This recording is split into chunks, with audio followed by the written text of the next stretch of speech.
Morning, everybody. Got all the cool kids in the room. How are we doing today? You guys hear me okay? Little sound check. Check, check, check, check, check. Awesome. Excuse me. Allergies are real here in North Texas today. Good to see you, Erla. Nice to have you, Muser. Um, Man, let's have some fun today. Let's learn some stuff. And you know what? We're going to start this classroom, and it looks like everybody in here has probably been with me for a while.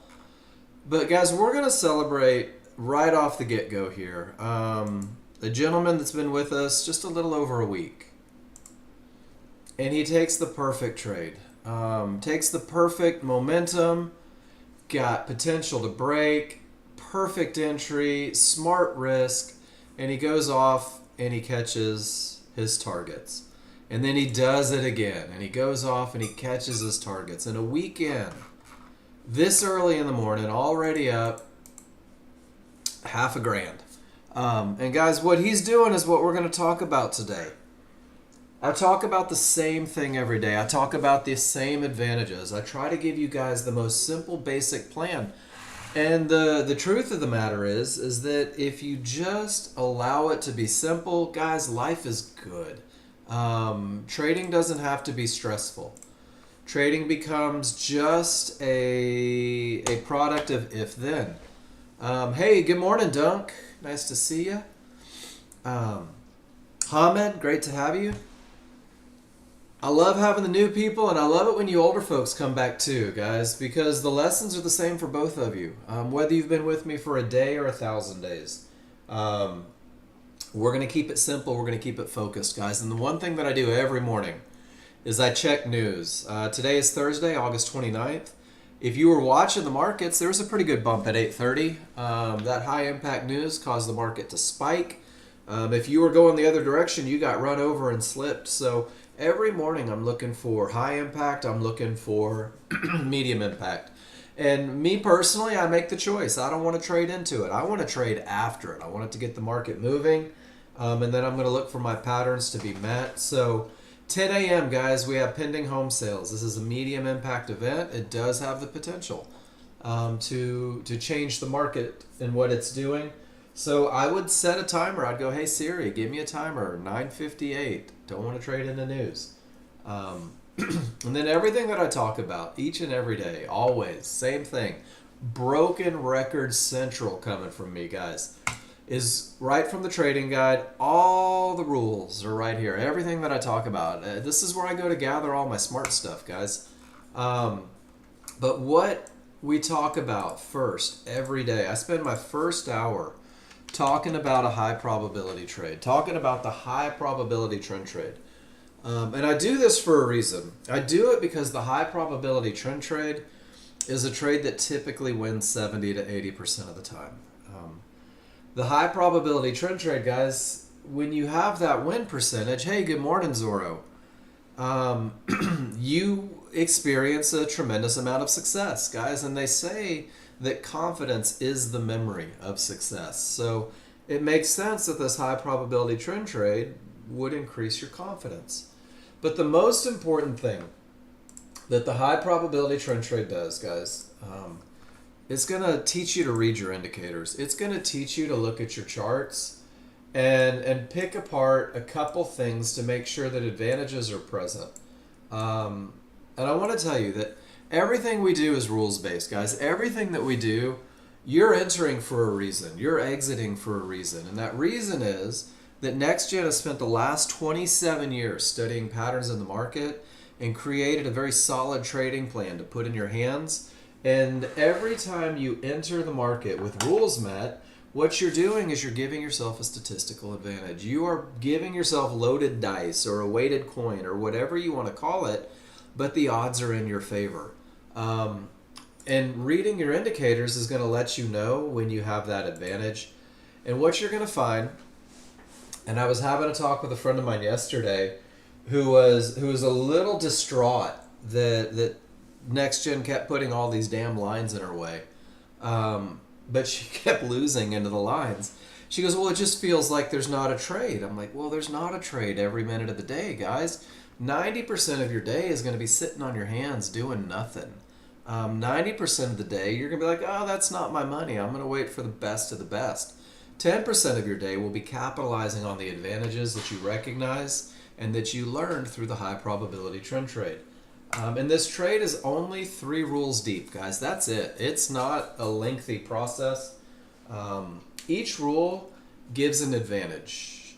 So, for example, rule number 1, strong triggers, will provide you the advantage of momentum. It's imperative that you can recognize this advantage in the moment because, guys, momentum is the reason the market pushes in the direction it's going. And momentum has the potential to break key areas. And, guys, momentum will even cover some of the mistakes that we make as new users.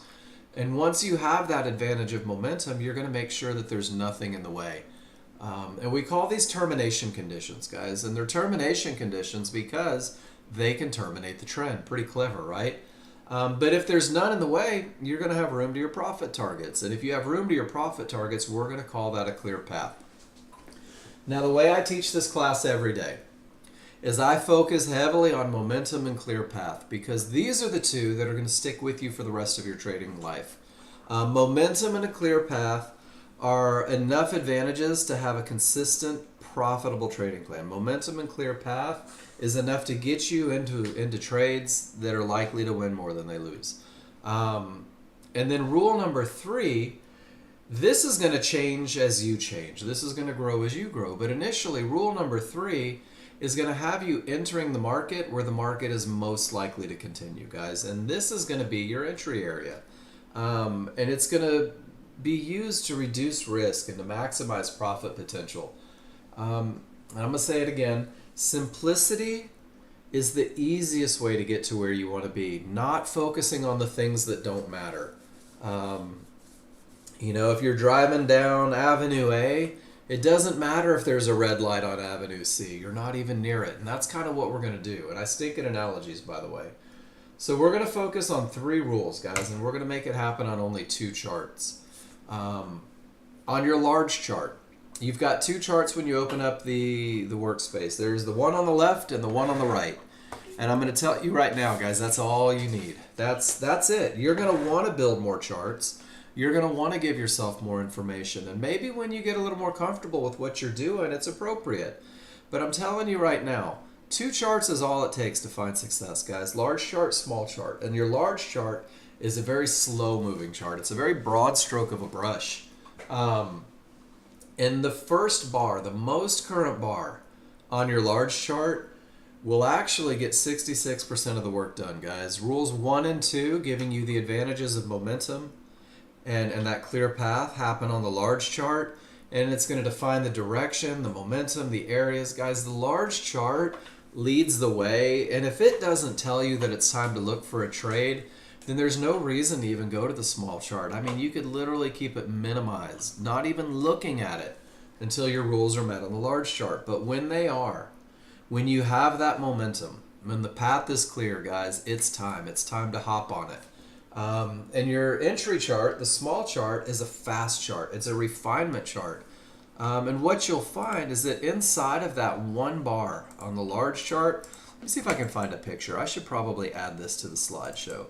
That 1 bar on the large chart, guys, if I put a box around it, it's every one of these bars. It's like an X-ray of that 1 bar telling you that the market's going down, that it's going down with momentum, that it has a clear path. And then we're just going to refine it. And you guys are going to be able to pinpoint exactly where the market is most likely to continue. And you're going to do that on the smaller, faster chart. And by using this X-ray of the large chart bar, you're going to reduce risk dramatically. And you're going to increase your profit potential because we're actually going to buy and sell these pullbacks. Even though this is going up, we're going to let it come down. And I'm going to run through the whole process. But the small, large, it's just the crowd you're trading with or against. And I like to think of it that way. If I'm fighting trend, I'm fighting the large crowd. And if I'm fighting momentum, I'm fighting the large crowd. And if I'm trading into areas, guys, I'm fighting the people that move the market. But if I enter on a small chart, it's going to put me in a position to just go with the flow. And we rely on the small crowd, the small chart, to give these little fluctuations, these little pullbacks. These guys fail 70 to 80% of the time, guys. You're going to be able to pinpoint where their failure spot is most likely to be, and that becomes your entry for the highest probability trend trade. So we rely on the fight in the market, and we're going to capitalize on the fight, but we're going to do it going with the large crowd, with the big people. There is a very simple path to get to where you want to be. I say simple. Guys, you're going to have to study, but there's a fast way and there's a slow way. There's an easy way and there's a hard way. The easiest way to get to where you want to be, ASAFP, guys. Post your trades in class. Participate in this class. I see a lot of names in here and they just don't want to talk. They don't want to get in. They're like, oh, I'm struggling, but I don't want to buy any company time here. Guys, this classroom is a discussion. It's designed to be a discussion. And the more questions you ask, the better this classroom is. And the more questions you ask, I get a little job security there. So help me out, guys. Post your trades, post your pictures, post your questions. If you have even an inkling of doubt about anything that I say, make me clarify. Guys, I love saying the same thing. And I like saying it 100 different ways because we all learn differently. Some of us need to see it. Some of us need to hear it. Some of us need to write it down 100 times until it sticks. And there is no wrong way to learn. Just help me help you with whatever it takes for you. Because when you're posting in the room, guys, what you're doing is you're telling me, hey, Mark, here's my chart read. Here's my chart. And here is my idea about the momentum in the trade. And this is how I felt about the clear path. And this is where I got in and this is where I got out. And all you're doing is raising your hand. You're saying, hey, Mark, is my read correct? Is there a way to do it better? And that's how we'll approach every chart that you post in the room. It'll be nothing more than feedback, the little high fives, and hey, let's think about this on that entry. Let's think about this on that stop placement. And I enjoy it, guys. That's my favorite part of class, the second half of class, where I get to see all the great things you guys are doing and help you work through some stuff. That's what really makes me smile every day. So we are going to learn the trigger lines and the rules. We're going to focus on those 3 rules. We're going to break them down individually, what they look like and what they mean to you. I'm going to teach you how to study them, and we're going to piece them together to create this high probability trend trade.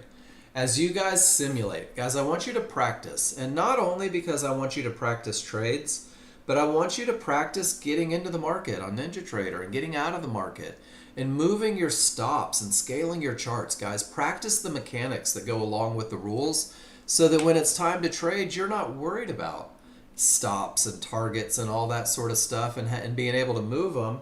It'll become a little automatic, and that takes a little bit of the stress off. The goal is that you don't practice the wrong trades. Don't be a simulator millionaire, guys.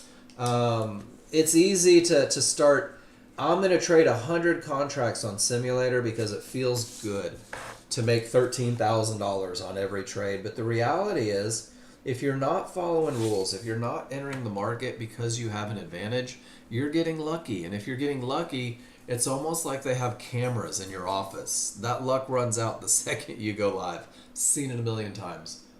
We're going to simplify. Can't stress this enough. We're not going to overcomplicate things. And one of the things that I like to say is that you don't have to be able to build a watch to tell time. You just have to learn how to tell time. And that's kind of what this class does. There's a lot of indicators. There's a lot of things that go into creating these indicators, more than I'll ever understand. My job isn't to teach you how trigger lines and fibs come to be, but rather my job is to teach you how to use them so that you can incorporate them into a very simple plan so that you can make money. Because guys, that's the goal. The goal is to get paid. So we're going to keep it simple. You've got to know what it looks like when your rules are met. And you've got to learn them so that they become easy. Recognition comes through repetition, guys. And that's where the spreadsheet, the second part to getting to where you want to be, comes in. There's 4 tabs on this spreadsheet. We're going to start back here today. The first tab is the client trades, or the last tab is the client trades, guys. This is going to be your entry sequence for high probability trend trades, actually mapped out step by step, full descriptions all the way down to where your entry is. There's a little bit on management. There's about 380 pictures of you guys doing great stuff with the software, guys. And they're not all high probability trend trades. And I put that little disclaimer at the top. These are the client's perfect trades. Trading is a very lonely sport, guys. It's not groupthink. It is very much you have to be in control. So some of these may have deviations from the rules, but there's something to learn from them. Don't be the trade police. Look for advantages. That's all I'm asking you to do. The NASDAQ is a completely different animal, but I put a section in there because some of you guys are adrenaline junkies. There's a whole section on management. Your very simple plan that I give you is going to be focused on getting in and getting out of the market the most effectively, efficiently, without emotion. You will change your trading plan, and there's a whole section that shows you some stuff. Market's nothing but patterns. The market has a memory, and we are trading off that memory. That's how the rules come to be, and there's a lot of patterns that repeat themselves over and over. Some of them help trades, some of them hurt trades, and you'll begin to recognize these patterns once the trades become a little second nature. And then there's a section in the red, that's all termination conditions, reasons not to take that next trade. There's a favorite looks section that you're going to fill out. I encourage my new users, take 15 pictures a day minimum. 15 pictures a day. Take pictures as you're entering the market. Take pictures during your trade. Take pictures after your trade. It's important that you see start to finish because you're going to look at the first picture where you're entering and you'll be able to police yourself a little bit. Well, did I actually follow my rules, or did I get caught up in the moment and maybe break something? During the trade, that's going to help you formulate a management plan. And then after the trade, it's just going to show you the results, guys. And it's the after the trade pictures that I really want to see in the room, because I want to see what happened from start to finish. Because sometimes you might take the perfect trade that doesn't work out. Anything that wins 70 to 80% of the time has to lose 20 to 30. But there may have been a re-entry. There may have been a way to get back in and capitalize on those advantages. So show me the end product. The second tab, these are your rules in green. These are the individual rules for the high probability trend trade. This is the work that I've done for you, and I'm going to give you a sheet that forces you, should you choose to accept it, to do the exact same work so that you can read indicators like I read indicators. But in green, it's what it looks like to have the rules met. I'm a firm believer that if you need to understand when your rules are met, it becomes very important for you to understand when your rules aren't met. Every one of these pictures has annotation, why the rule is met, what it means to you. And what's going to happen is you're just going to learn how to piece these three together into your highest probability trend trade. And then eventually you're going to learn how to piece these two together, and you're probably going to find more ways to make money. And then we have the first tab. Every trade you take, every time you enter the market on simulator, even live, guys, don't abandon what brings you results when you go live. Don't go, I got this. I don't have to look at my rules anymore. That's where people typically falter. Every trade you take goes into the spreadsheet, guys. There's instructions on how to paste in here, and there's even how to annotate your charts to get good fast. I want to open this one. This was given to me by one of our clients. This is how she annotated every chart. She talked about rule 1, rule 2, what it meant to have them met, what the advantage was. She talks about where the market is coming from. She talks about her entries and why she took it there. And I'm telling you, if you do this every time you take a picture, you're going to get good fast. So fill this up. But don't ignore these pictures, guys. You've got to come back. You've got to study these pictures. Every morning I do this. Every morning I look at what I did yesterday. And guys, I take 40 or 50 pictures a day. It takes me 5 or 6 minutes to click through them, to look through things. And I ask myself what worked and what didn't work and what felt easy and what felt forced. And guys, I'm in this constant state of trying to do it better. I'm in this constant state of trying to see more, to learn more, to do more. And I take a lot of pictures on that journey. My brother and I are working through a couple different things right now, which means that he's taking 100 pictures a day and I'm taking 100 pictures a day. And he's presenting every one of them to me for feedback, and I'm presenting every one of them to him for feedback. And we're finding that common ground that creates advantages. Your day won't be quite that complex, but if you go back and study what you did yesterday, it's going to set you up for the day. Focus on your advantages. Focus on what's taken those advantages away and commit to really having your rules met every day. And that's really the path, guys. The path hasn't changed. This is the same path when I started 5 years ago. This is the same path from 15 years ago. It has been proven to yield results. And I'm telling you right now, in the beginning, you're going to be cluster fudged. You're going to be like, oh my gosh, I can't seem to remember the rules and put them in order, and that's okay. I want you to post in the room, because every time you post in the room, you're going to tell me about momentum, clear path, and entry. We're going to adjust your chart reads if we need to and focus on your entries to make sure you're getting the most out of it. So without further ado, let's get busy, guys. Rule number 1. Take a sip of water here. Got to hydrate. Rule number 1 says that my large chart must have strong trigger lines. My large chart defines momentum. What does it mean to have strong trigger lines? Well, first of all, I have to be trading with the trend. This is the easiest lesson today, guys. If the background is green, the market's going up. And if the market's going up, guess what? We're going to look for rules to be met for high probability trend trades long. If the background is red, the market's going down. We're going to look for rules to be met for high probability trend trade short. It's really that simple. We're going to go with the trend, guys. To have strong triggers, whether it's up or down, your small and large triggers. Small triggers are the solid lines. 2 lines run parallel to one another. Large triggers are the dashed lines.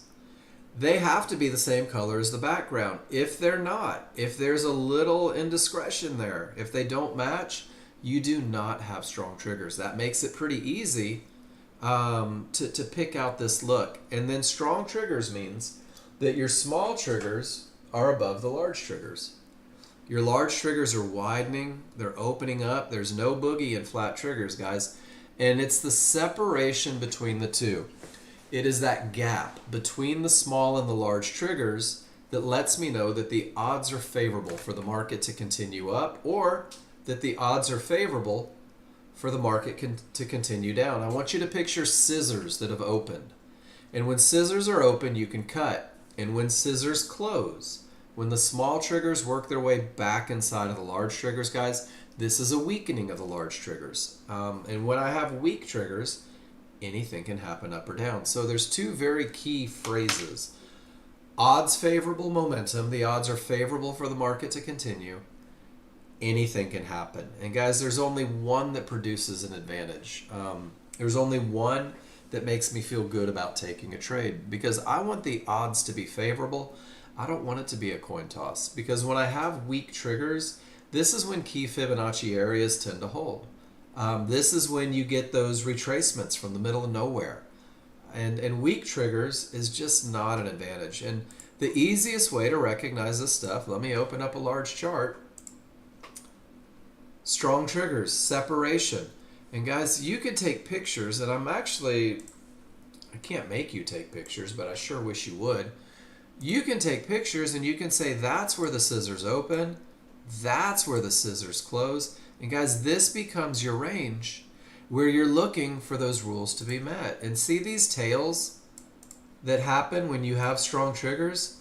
Those are pullbacks on a small chart. Those are actually going to become entries for high probability trend trades, most likely. But the look is the same every time. And you can go through, and if you take those arrows and you say smalls above the large, large or wide, space between,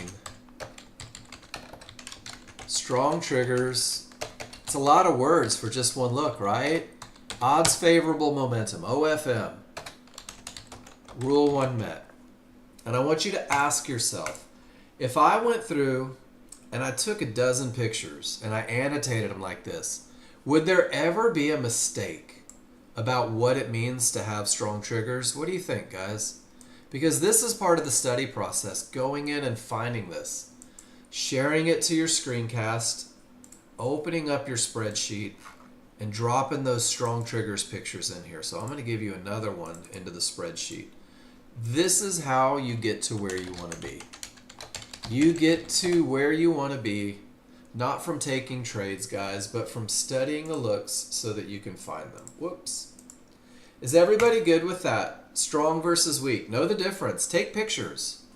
Ask questions if you're not comfortable with it, because strong triggers pushes the market. Strong triggers can break key areas. Strong triggers are going to cover up the foolish things that we do as brand new users. Everybody good? Going to go to rule number 2. Don't be afraid to give me a why, guys. I suffer from low self-esteem. If I think you're ignoring me, I cry on my breaks. It's really pretty sad. Freaks the dog out. Rule number 1 says that I have a market that is likely to push in the direction of the trend. Rule number 2 says no lines in the way, Christine. No lines in the way. Every line on your large chart is important. Every line on your large chart has the potential to stop the market. And guys, this means that sometimes you just got to sit on your hands and do nothing. But these areas on the large chart, these horizontal lines on the large chart have the potential to stop the market. These lines are where the people that move the market are making decisions. These are where buyers buy and sellers sell. These are where profits are taken. And guys, these are where fights happen. These are where the opposing forces, buyers and sellers, just go at it, and you don't want to be caught in their fight. So we're going to look for divergence highs and divergence lows, guys. Divergence is a very clever way. Good morning, PFI. Good morning, Pete. It just means that there was a loss of momentum. If price goes up and down and momentum doesn't follow price, guys, it's a termination. It's a loss of momentum.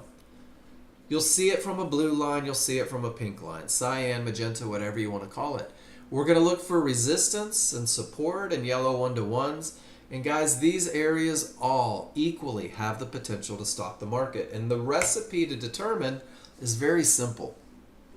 If price reaches an area, meaning that your dynamic Renko bars, these price bars go up and smack into resistance.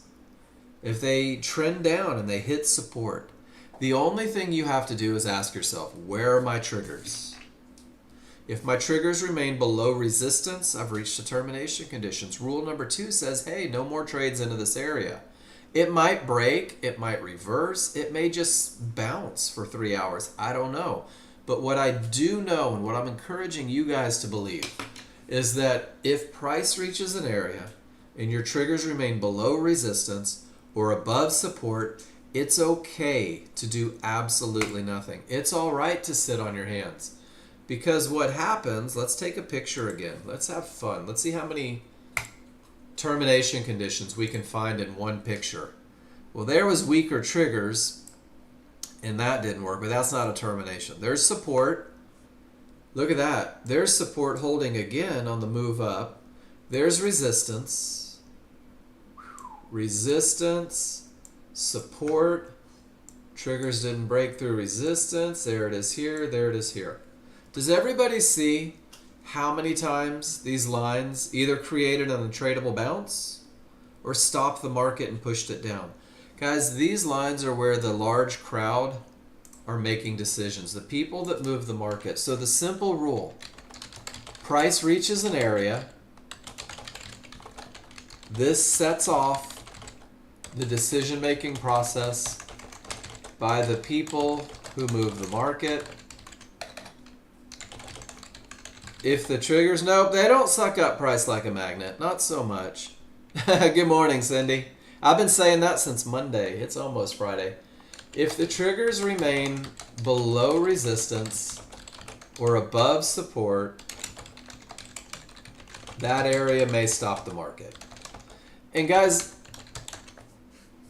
it's funny because people think that I'm just trying to keep them out of the market. Mark keeps me out of trades. Mark keeps me from entering the market. He keeps me from making money. And guys, I'm telling you right now, if you never trade into one of these lines, life gets pretty easy. It makes life less stressful because even though it means that you have to be patient, you're retaining your advantages. So when is the path clear? So the path is clear if you haven't reached an area. Yeah, using them as a target, absolutely, PFI. Because the people that are moving the market, they know where those fibs are too. And man, they love to get to those fibs. When's an area broken? Every area is going to be a termination condition, at least for a second, right? Because price is going to reach support and the triggers remain above, and I've got to say to myself, I have no idea what's going to happen. I don't know if it's going to go through it. I don't know if it's going to bounce up. The reality is nobody ever sends me an email or a fax that says, hey, Mark, guess what? At support, we're reversing or we're breaking. So I sit on my hands and I do nothing.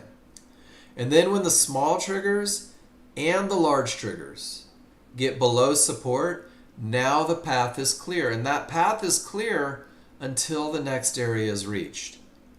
When the small triggers get above the large and the large triggers get above resistance, the path is clear. And that path remains clear until the next area is reached, guys. And then the process starts all over. And here's one of the sad truths, is that you may finally clear that resistance that's been keeping you out of a trade and run headfirst into the next level. And then the process starts over. And I'm working with someone right now, very short-sighted.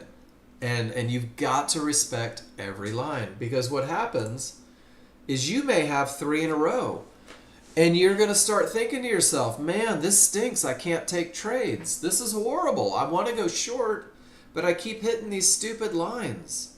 And guys, those lines are there because they hold more than they don't. Decisions are being made. You'll never know what's going to happen. And there will be times where you sit on your hands for up to an hour, 2 hours, 3 hours, waiting for your advantages to come together, 90% of your day. And I want you to tell yourself, it's okay to do nothing. It's okay to sit on your hands. It's okay to not be in a move, guys. It's better to miss the wrong trade, right, and avoid that loser. And the big difference between the people that are successful consistently and the people that struggle are the people that are capable of doing absolutely nothing when there's nothing to do. When there's no advantages, they choose not to trade. We're training ourselves from day one that that's our best bet. And rule number 2, guys, it's going to keep you out of problems. It's going to identify areas of consolidation, and it's going to force you to stay patient. And it's going to aggravate you sometimes because you're going to have that fear of missing out, or what we talked about yesterday, that fear of being left out. You're going to feel like everybody's making money and you're not, but the reality is, guys, is the smart people are waiting for those advantages. Be the smart people. So rule number 2, let's see if we can find it. Price reaches resistance. This is a pretty good example. Let's blow it up. Whoops, or let's just do that. I want to go through the process real quick, and I want you guys to see it. So termination condition, and everything's going down and the market is strong. And then it reaches this area, and in the moment you pause and you wait and you say, hey, wait a minute. I shouldn't trade into these one-to-ones. And you say the same thing about this support. And then magically, the areas break and there's opportunity all the way down to the next key areas. And this is where you just pause and you sit and you say, it's coming. This money isn't mine. And then once it breaks, let's go. Momentum and clear path. And what happens, guys, is once you commit to that momentum and clear path, life is pretty easy. And this is where people get in trouble. This is where the market, there's too many arrows here. Hold on. I want you to see something, because this is a good visual too, right? Look at what happened right at this key area. Do you see the dance? See those tails forming right at these key areas? And guys, this is what you don't want to be caught in. This is where people begin to lose money and lose money fast, because once you lose one long, a lot of you are going to take 2, 3, 4, 5 longs because your ego is going to tell you that it should have been a winner. So respect them. In the beginning, absolutely no trading into lines. You'll know when it's appropriate. And what you'll see is people in this room don't hesitate to trade into these lines. But they've got the repetition. They've got a solid plan. They've got the experience to know when it's okay to take that chance. Is everybody good with that? Can you give me a why? Hey guys, because this one's important to me that you get it. This is the most broken rule. And if you know it's the most broken rule, then you know you got to look out for these, right? Let's learn to respect them. And then once the rules are met on the large chart, guys, when I have momentum, when I have a clear path, we're going to go to that small chart for an entry. If I go to the small chart looking for a short trade, and I see three divergences, three of those cyan lines, three losses of momentum in the same price range, that's a termination condition. That is the only time. Write this down on a piece of paper. The only time the small chart will tell me that rule number 2 isn't met. The only time the small chart will tell me that I don't have a clear path, and the only time that the small chart will keep me out of a high probability trend trade is with three divergences. Three divergences from a high, guys. It may stop the market. It may just give it a deeper retracement. This is the only time on a small chart where I will not take a high probability trend trade when the rules are met on the large chart. So we've got rules 1 and 2. We've got momentum. We've got a clear path, guys. And it looks like this. Let's open that picture back up. I'm having fun today. I'm wound up today. Where did it go? There it is. Check this out. So the large chart says up, green background. The large chart says that the path is clear. There's no areas in the way. Large chart has momentum. Large chart's given me everything that I need. This is what it looks like on the large chart when the rules are met. And then over here on the small chart, right at the top of this bar, the small crowd starts to fight, guys. And even though the large chart says everything is perfect, we wait for the small crowd to fight. And we're about to figure out how to enter at their failure point, guys. And we're going to do it with rule number 3. And rule number 3 is the entry for the high probability trend trade. And it says that you're going to use a limit order to buy or sell that pullback that the small crowd creates. And you're going to do it in an area inside of favorable large triggers. And guys, this is only the rules for the high probability trend trade.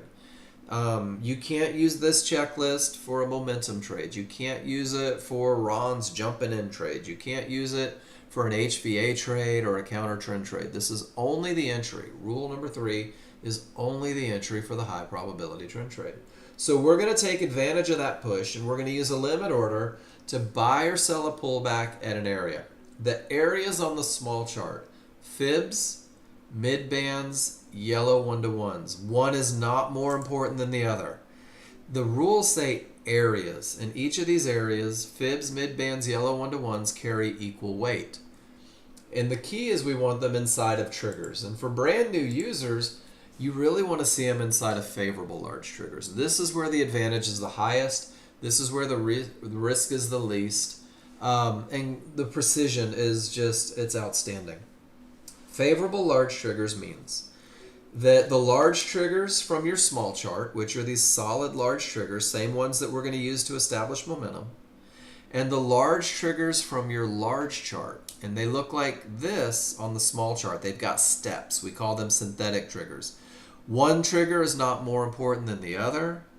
Both triggers are where we expect price to return. So with favorable large triggers, when they are one on top of the other, two snakes riding piggyback, what happens is you take that return point from the small chart and the large chart and you put them in the exact same location. This is going to reduce risk and increase precision, guys. And then when I put fibs, mid bands, or yellow 1-to-1s inside of those triggers which are overlapping, I pinpoint exactly where the market is most likely to continue. So favorable large triggers means that they're overlapping. When they start to split, when they break away from one another, I could have areas inside of both. So there's a lot of indecision. And I don't know if it's going to go from the top, the large trigger, or if it's going to go from the bottom, the synthetic trigger. Guys, the accuracy decreases. The risk grows monumentally. So as a brand new user, focus on those favorable large triggers. And it's going to take some of the stress out of your trading. It's going to be the best of the best. It's going to be the easiest. But let's go through the process for finding an entry. I'm going to take these straight off the spreadsheet, so you guys have all of these. Rule number 1 says odds favorable momentum. Smalls above the larger wide. They're angled in the direction of the trend. Can you guys give me a Y? If you see how on the most current bar, I have the best look for momentum that I could ever hope for. Awesome. Rule number 2 says no termination conditions, which means that price has not reached this line yet. This line is a target, guys. It is not a termination until price reaches it. So everybody sees it, right? I'm coupling momentum with room to the target. Guys, large chart's done. That's it. It's time to look for my entry on the small chart, which means that I'm waiting for the reversal bar. I'm waiting for the fight from the small crowd. The reversal bar is not the entry. I'm not worried about this line because areas are defined on the large chart. This reversal bar tells me, here comes the pullback. Here comes the fight from the small crowd. Mark, get your act together and find those triggers. Large and synthetic, synthetic and large, it doesn't matter. Both are where we expect price to return. So I'm going to draw a big box from the lowest line of the triggers to the highest line of the triggers. And this is where I expect those price bars to return. But this is not my entry. I'm going to take advantage of being able to recognize areas, fibs, mid bands, and yellow 1-to-1s. And that's the next step in the process, is let's create a window of opportunity. Let's identify the spot on the small chart where the small crowd is most likely to fail. This is the area, and guys, that's a 13-tick area. This is the area where the market is most likely to continue up with the odds favorable momentum, most likely to bounce and continue up with that clear path. And guys, this window of opportunity means that I am going to activate a limit order right at the top of it. And I'm going to say to myself, because of the momentum on the large chart, because of the clear path on the large chart, I'm going to enter at the highest point of support inside of favorable large triggers. And this becomes my entry for the highest probability trend trade ever, guys. This becomes the entry where I am entering exactly where the small crowd is most likely to fail. And the cool thing is because I'm waiting for the pullback, instead of only having 5 or 6 ticks to resistance, I'm giving myself 25, 30. I'm increasing my profit potential. So go in the other direction. Large chart rules must be met. Strength, clear path, I have room to my target, wait for the reversal bar. I don't care that there's a divergence. It takes 3 to keep me out of this trade. Once I get the reversal bar, I'm going to look for my triggers, large and synthetic, synthetic and large, from the lowest line of the triggers to the highest line of the triggers. So the more spread out they are, guys, the bigger this range becomes. Once I find my triggers, I've got to find the areas within. So I'm looking for resistance, mid bands, yellow 1-to-1s. In my window, the point where the market is most likely to continue goes from the lowest point of resistance, happens to be a fib here, to the highest point of resistance, which is a mid band. There's some crazy information going around that the mid band is your entry, guys. It's an area inside of favorable large triggers. The lowest is resistance, the highest is the mid band. I've created a window of opportunity. So my job is to activate a limit order. That's what that yellow bar is. This is my limit order, a couple ticks below the lowest point of resistance. And now I just hope, I hope that the small crowd has it in them to get me to my entry. And if they do, guess what? I'm short. I'm in a short position and I have the advantage of momentum. I have a clear path and I have an entry where the market is most likely to continue.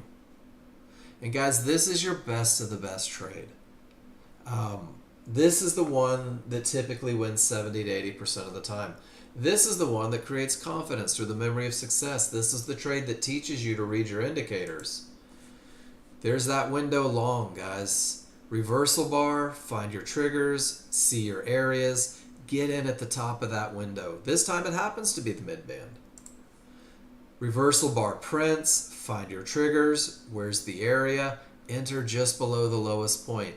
Guys, once you can identify where the market is most likely to continue, once you can pick this point out, you know exactly where the market should not go.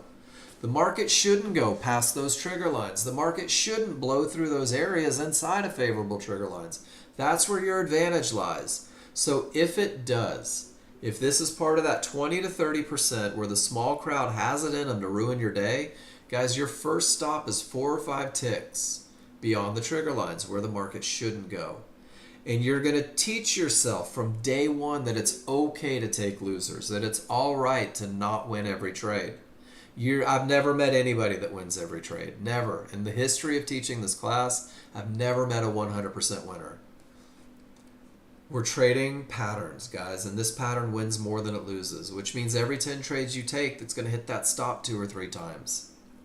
But the cool thing is with all of that momentum, with that clear path, it's more likely to give you a reversal bar in the direction of the trend. And if it does, you're going to reduce your risk above that reversal bar, below that reversal bar. And guys, it's not uncommon to see people take the perfect trend trade, to have that stop movement and lose 3 or 4 ticks on a trade that ultimately fails. And guys, that's how you win in this business. Small losers, big winners. And the easiest way to study isn't to take a trade. The easiest way to commit this to memory is not to have the anxiety and adrenaline of being a trader in a market.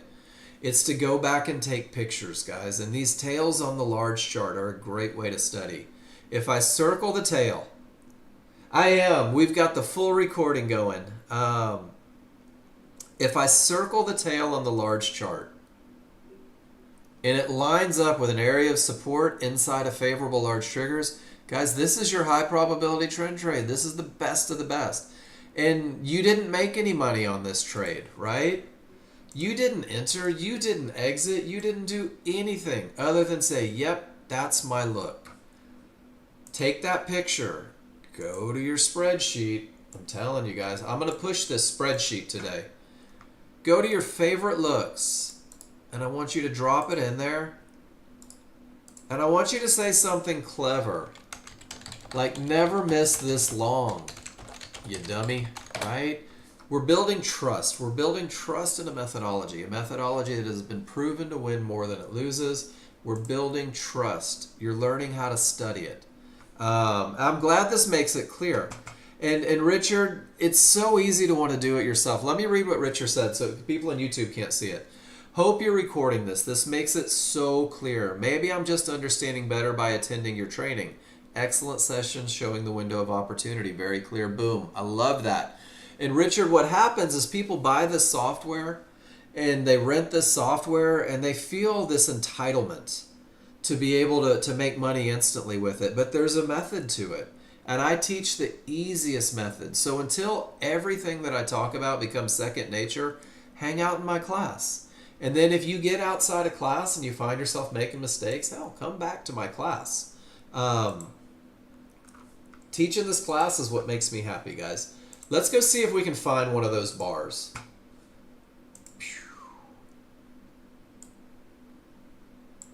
So this is odds favorable. Let's go back to this one. Just for grins. I'm looking right now, and I'm just circling tails when I see momentum, right?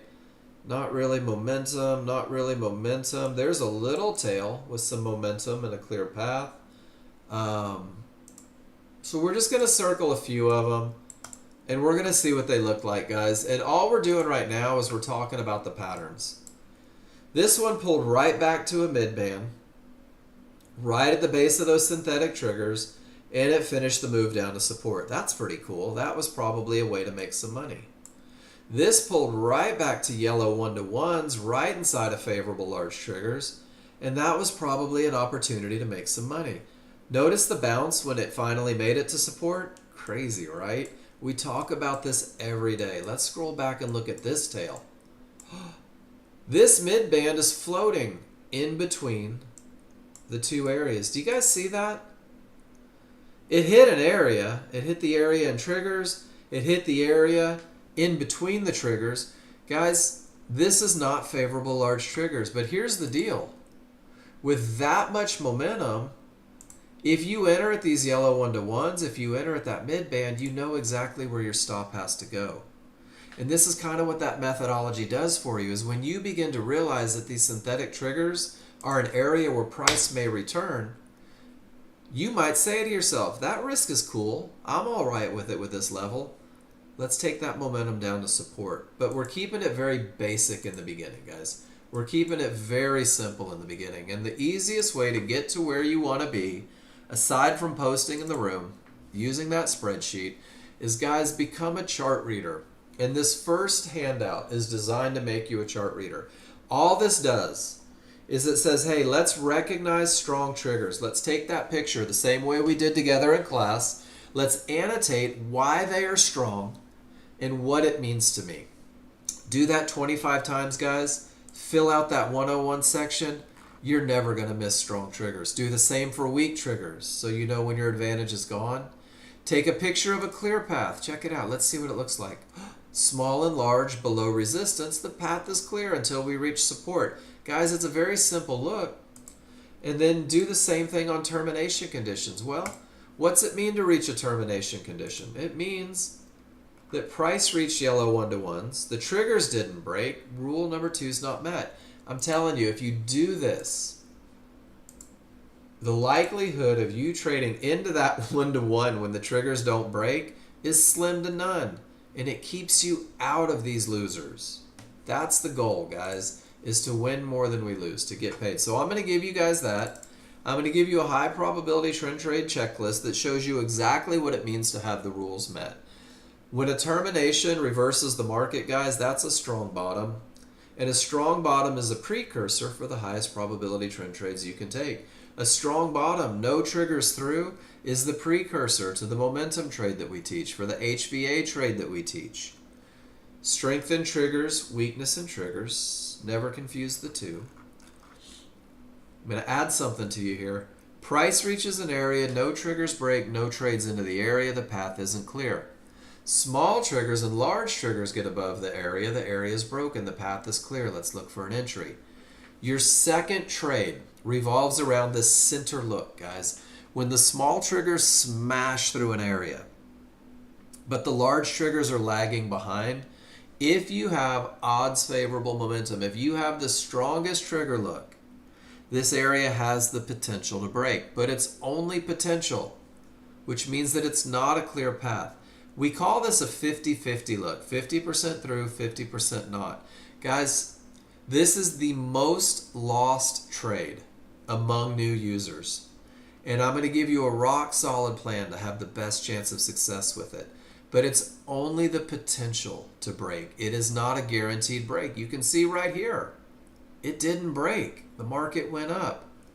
Here it did, but there was still the dance right at the key Fibonacci area. I'm going to give you a plan to take that. And here's how to get that window of opportunity as well, guys. And exactly where your limit order goes and the lines that you have to train yourself to ignore on the wrong side of the triggers. And then one more thing, guys. Wow, look at that termination condition. Kablooey to the downside. I love it. Do you guys see it? I mean, shoot, this is live. The rules appear to work. Pretty cool, right? Let's learn how to work them. KISS plan. Keep it simple, sunshine. Guys, this plan is a stepping stone in your learning journey. So, I'm talking to you guys that are brand new, right? Dunk, keep it simple. Josh, keep it simple. You guys that are brand new, that are finding your way with the software, this is the trade that is designed to optimize your chances of success with the high probability trend trade. I encourage you guys to get really good at one thing before you try to add a second thing, because you're going to start to confuse rules. There's a very successful trader with Nexgen, and when she started out, she tried to find every trade that she could.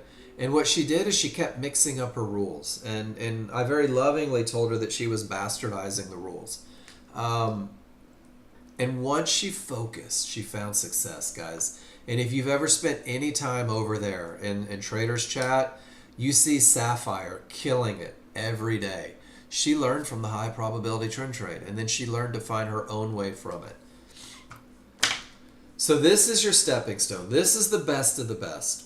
And then through simulation, study, class feedback, and continuous practice, you're going to create your own plan based on your ability reading the indicators, guys. You're going to see so many more opportunities outside. Take care, PFI. But your chart read should bring you and confirm that your rules are met. Your chart read is not a trade. Your chart read is telling you that you have advantages. So in the very beginning, guys, your simple plan for consistency, don't fight the large chart. Just don't do it. Don't fight the triggers. Don't fight the areas. Go with the flow. Follow the checklist, right? There's even pictures on the KISS plan to show you what it means. Never had anybody follow this checklist to the letter and do worse than 70% winners ever. That's a pretty good percentage, guys. You're just defining your entry. That's all it is. You're defining your high probability trend trade entry. You're pinpointing where the market is most likely to continue. You know where it should continue, which means that you know where it shouldn't go, guys. And that's the second step, management. You have to be good at entries to be able to manage these trades, because great entries create very manageable trades. And it's all 100% designed around your ability to get into the market where the market is most likely to continue. And once you do that, your initial stop is 4 to 5 ticks outside of that window, beyond those triggers, just like it was taught. And then your first stop movement, you're going to sit on your hands, guys, and you're either going to get stopped out or you're going to get that magical reversal bar in the direction of your trade. And if you get the reversal bar, this is all if-then. Your management plan is so mechanical. We're trying to reduce emotion to make it easy for you guys to hold these trades. If I get a reversal bar, my first stop movement, the first time I touch my mouse, is 2 ticks above. And I'm going to sit on my hands again until either my target gets hit or my stop gets hit. And I'm not in control of which one gets hit. Great entries don't guarantee a win. Great entries, rules-based, guarantee an advantage. But I never know what's going to happen. But if it hits my first target, for you KISS plan users, for you people working on management, for you guys that get jumpy when there's money on the table, that $100 target makes life easy, because with all those advantages, it's difficult not to hit it more often than you don't. And it means that you got paid. And there's that success that builds confidence. And then once that first target gets hit, guys, you're going to go break even. You're going to take all the risk off of the trade because you're learning to trust in the advantages of the large chart. This is just an entry. You're learning to trust momentum and a clear path. So you're either going to hit your second target or you're going to get stopped out break even. And that break even stop is not the best stop. You'll create a plan through your experience and your ability to read the indicators. But that break-even stop makes it easier for you to not pucker up and hold for the second target. And guys, if it hits the second target, you're out. You're done. That's the end of the trade for you. Doesn't matter what happens next. And you're out with $300 in your pocket. $300 winner, guys. That's like a $75,000 a year if that's the best you do every day. I'm going to give you guys this daily goals too. Know what you need to make every day, right? Know what your goals are. Commit to them. And when you see it laid out in front of you like this, you realize that only $250 a contract on a 2-lot is 6 figures, and it's 26 grand deep into 6 figures on only $500 a day. And if you're following a plan, if you're giving yourself advantages, guys, this 500 becomes very easy to hit. And it just compounds as you go. So I'm going to give you guys that too. And then once you're good at this high probability trend trade, guys, it opens the door for that 50-50 trade, that second trade.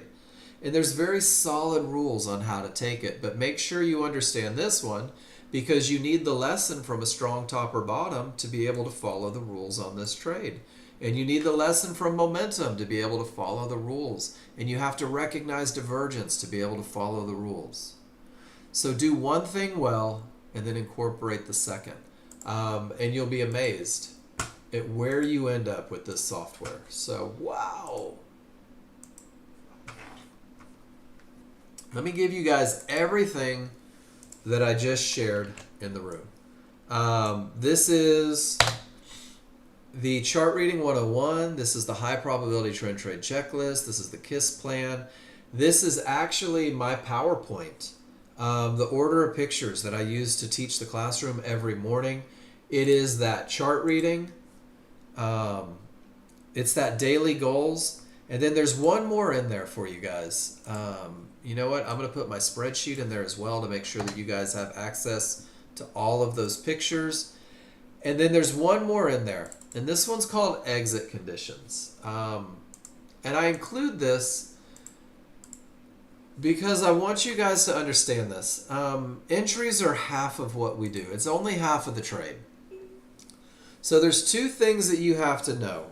When you decide I'm going live, I'm going to spend my real money in a live market, you need to know why you're going to enter a trade, guys. And we focus on entries first because without the entry, management's a very moot point.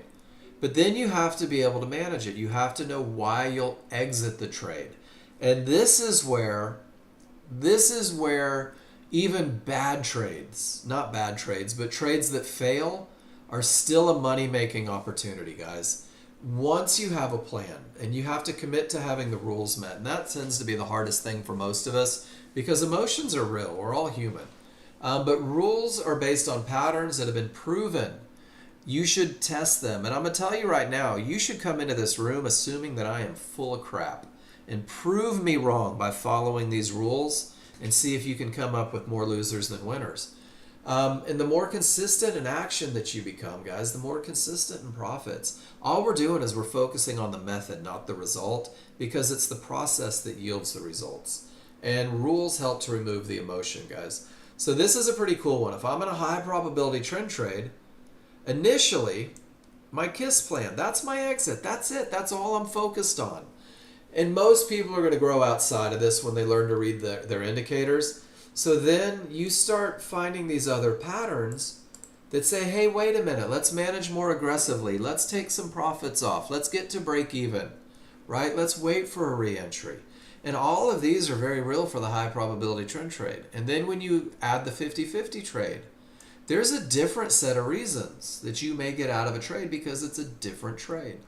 The same is true with momentum. HVAs, guys, you have to know what kind of trade you're in. You have to know what you're up against so you know how to manage it. And that is why you need to learn to talk to yourself in terms of advantages. You need to say to yourself, I have momentum. I have a clear path.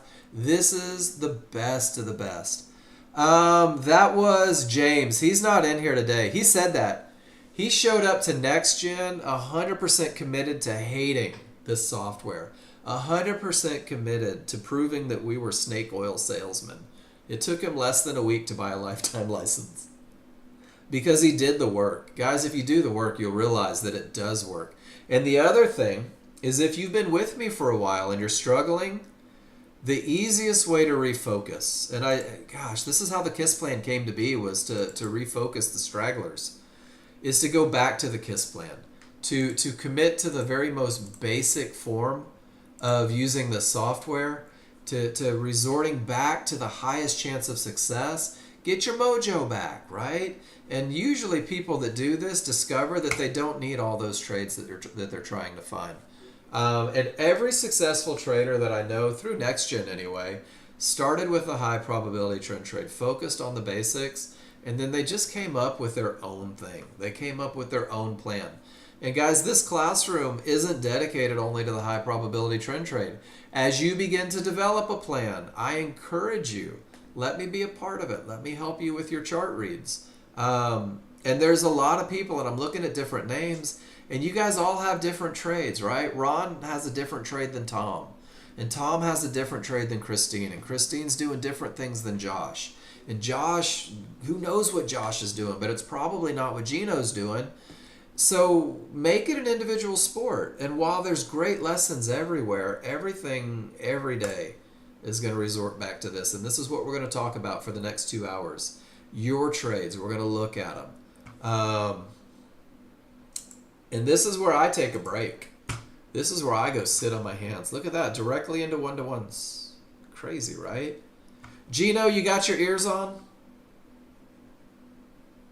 There's more to life than trading, guys. Shot my best round of golf yesterday ever. Shot an 83. A legitimate no balls, well, one ball lost. 83. Best round ever. And it was all about the process, man.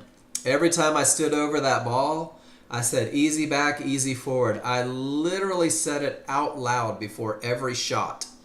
I spoke out loud about my advantages, and it paid huge dividends. There may be a correlation. So, man, I was so stoked. And I think it's so funny, Gino, that you were the first person that I thought of when I finished that scorecard. I thought, I can't wait to tell Gino. We will one day. We definitely will. I've got so much more to learn, but now I feel like I'm on my way. So, guys, I'm going to take 5 minutes and I'm going to go stretch my legs and refill my water. When I come back, we're going to start looking at charts. We're going to watch the live market. We're just going to have a great time. Come up with every question you can think of, guys. Ask it in the room. Don't be shy today. That's awesome, Ron. I've played that round. I'll see you guys in just a couple minutes, guys. Go stretch.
You know it's a cool room when the Happy Gilmore quotes start coming in.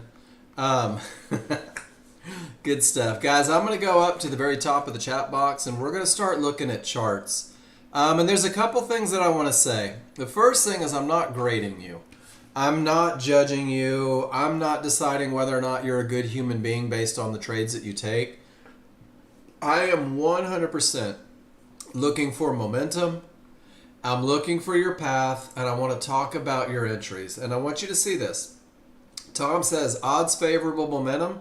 Yes. Easy to recognize. Great recognition. Clear path? No. Just potential to break the 50-50. Divergence high is a line that may stop the market. Tom has learned that. He's focusing on the basics, and he knows that the small triggers through and large triggers not is nothing more than the potential to break.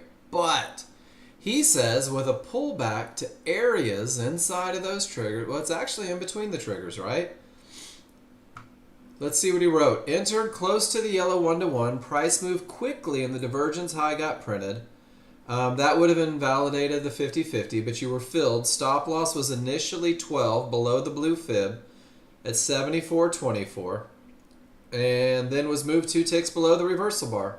First target was hit. The divergence was acting as resistance for a while, so you closed the second contract at 74.45 as well, 200 in the bank. Price actually went up and would have hit the second target too. Dude, Tom, this is great annotation. So here we go.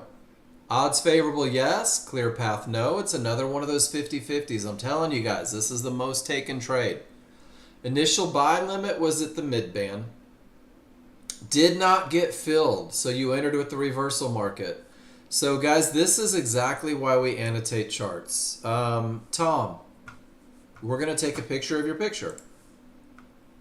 And let's talk about the window of opportunity, right? The window of opportunity goes from the highest point of support to the lowest point of support. And guys, this is why I say don't get so focused on the mid bands. It never made it, Tom. And look at how much better your entry would have been, how much less your risk would have been by following the rules, the area of support inside of triggers. Pretty cool, right? And guys, this is one of the things that's so important is when you go back and you annotate, you get to talk about that. Divergence high printed after the reversal bar. So what happens, Tom, is the calculation for divergence isn't done until the third bar down, about halfway through the third bar down. So you won't see it. What you will see is that potential for divergence. You'll see this number flashing. So if no divergence is a reason to not enter a trade, well, then you're going to know that that potential is there and you have to wait to get in a little later. So yours isn't a horrible entry. Divergence had the potential and you get in on the reversal bar. Totally cool. Nothing wrong with it. Because when you're in the right trade, that little payment for confirmation isn't a horrible thing. First target was met. Stop loss moved to break even. Second target was met. Price went all the way to the big fat red fib. Guys, I can't stress enough. The people that move the market, they know where these fibs are. They know where these prices are. They are a direct reflection of all the moves that they've made over the last 10 days. So, Tom, awesome. $500, 2 trades. 126 grand a year. Is that right? No. What did we decide 500 a day was? Yep, $126,000 a year. If you stopped trading at 7:39 in the morning. Pretty awesome, isn't it? And then what happens is as you grow with the software, guys, you start saying to yourself, oh my gosh, there's no reason to get out at 82. I'll get paid, I'll get break even. But let's hold for that fib. Let's hold for that bigger move. And then you start turning your $300 trades into $500, $700, $800 trades. And then, Tom, the key to these holds is there's nothing in the way on the large chart. And everything says up. And guys, these are the ones that'll change your week. That'll change your month. So, Tom, freaking amazing trading. Great adherence to rules. And do you see how when you start to get a little comfortable, you'll make decisions outside of the very basic plan. And it's all based on your chart reading. All right, Andy says, odds favorable, 50-50. Pull back to resistance inside of triggers. Quick profits, 1 and 2. Bing, bang, boom. He's gone. Goal met for the day. Beautiful trading, Andy. Momentum for the win. Love it. Jonathan. Jonathan says, Mark, I wanted to teach you a lesson about day trading. Jonathan says, here's what happens, Mark, is when you have odds favorable momentum and the path is clear, I want you to see how you just have to buy a pullback to support inside of triggers. Talk to me about your stop, Jonathan. This is what I want to talk about. Why the hell would you get stopped 3 ticks above a midband inside of favorable large triggers? So guys, this is an amazing lesson.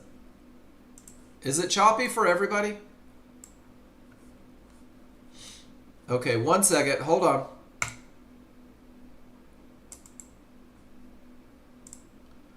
Did a little reboot. We good there? Jonathan, can you hear me?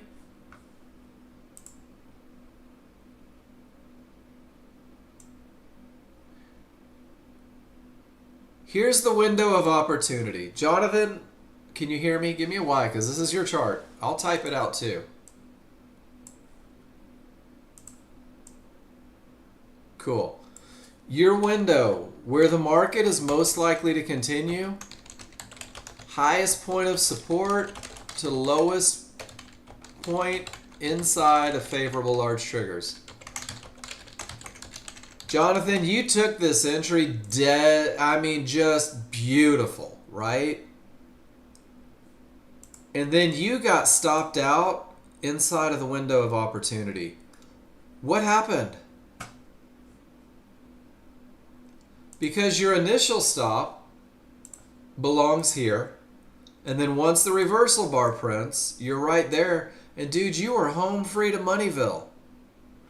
So this is where you've got to take this lesson, Jonathan. You've got to say to yourself, I will not put stops. I will not get stopped out inside the window of opportunity. We'll call it the woo. So you're being cheap. How did that serve you? You turned a winner into a loser, brother. So how did being cheap serve you? It didn't, right? It ruined your day, and you're pissed off because then it just went in the direction. Guys, you've got to learn to trust this. If you don't, this is exactly what happens. And Jonathan, it's not uncommon what you did. I'm going to put this one, I'm stealing your picture because this is a management lesson, right? And we're going to call it no stops in window.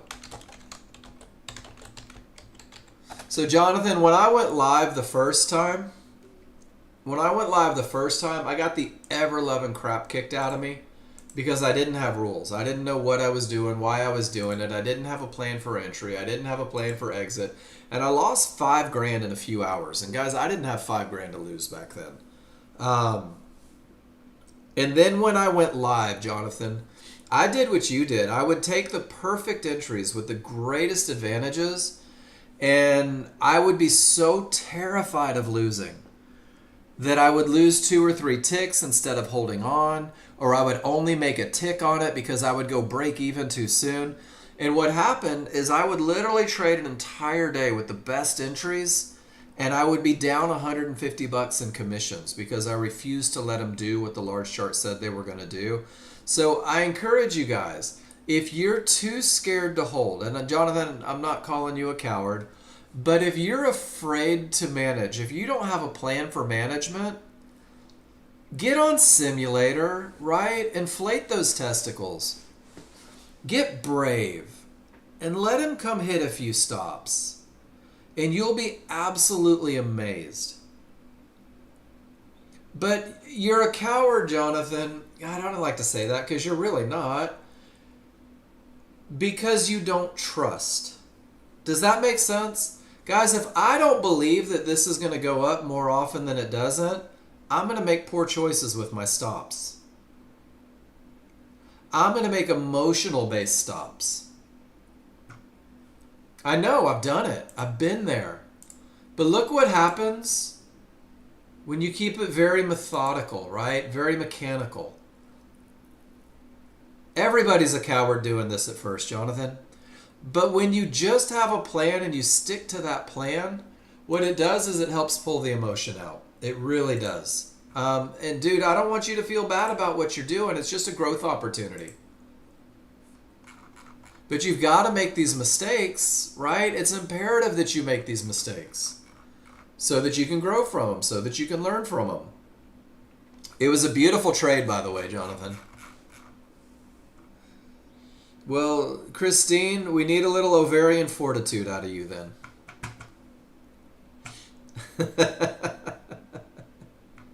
It's true. It's like gambling scared in Vegas. Good morning, Mark. Should this be showing up on both? Absolutely. It should, Jonathan. No, dude, you are so right there. Your chart reads are outstanding. Your entries are amazing. And remember what I said, guys, entries are the first part of it. Jonathan, getting in at the right spot is only half of the equation. Then you've got to do something with those great entries. And one thing, when I say people come back to this, this is the most emotionless management plan that I could come up with to teach in this room. And this is the one that reduces your ability to create emotional based if you just follow the plan, right? And on your trade, Jonathan, you were 300 in the bank instead of the loser if you followed the KISS plan. And then, yeah, your cents aren't coming through again, and I don't know what's causing that. Yeah, do that F5. Reload your ninja script. F5. Ron says, Mom for the win. Oh, momentum. Momentum for the win is what Ron says here. Let's see if his picture comes up. We'll try that one.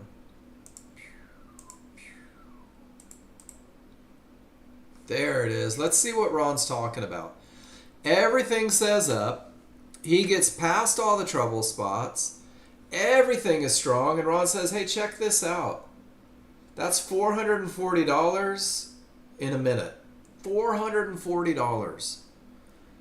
Based on momentum and a clear path. I told you you guys were going to see people making money with nothing more than momentum and a clear path, not even waiting for pullbacks. You'll create a plan. Triggers began to roll at the fib. Yeah, not a pivot stop out, Pete. Just divergence. Just divergence on a pivot. Loss of momentum, but rock star termination that reverses the market, which gives you the best momentum and the potential to break. You take an outstanding entry. You know exactly where your stop should go, and you trust momentum all the way up to the fib. So one thing that I encourage new users to do is when you see trades like this, study them. Pete, that is gorgeous.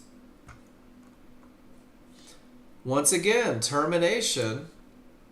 And then when things start to roll off the termination, great patience. You let it clear the fib, and you take it out all the way up to the one-to-ones with all that momentum. Guys, you'll find a way to capitalize on these termination conditions with a little bit of study.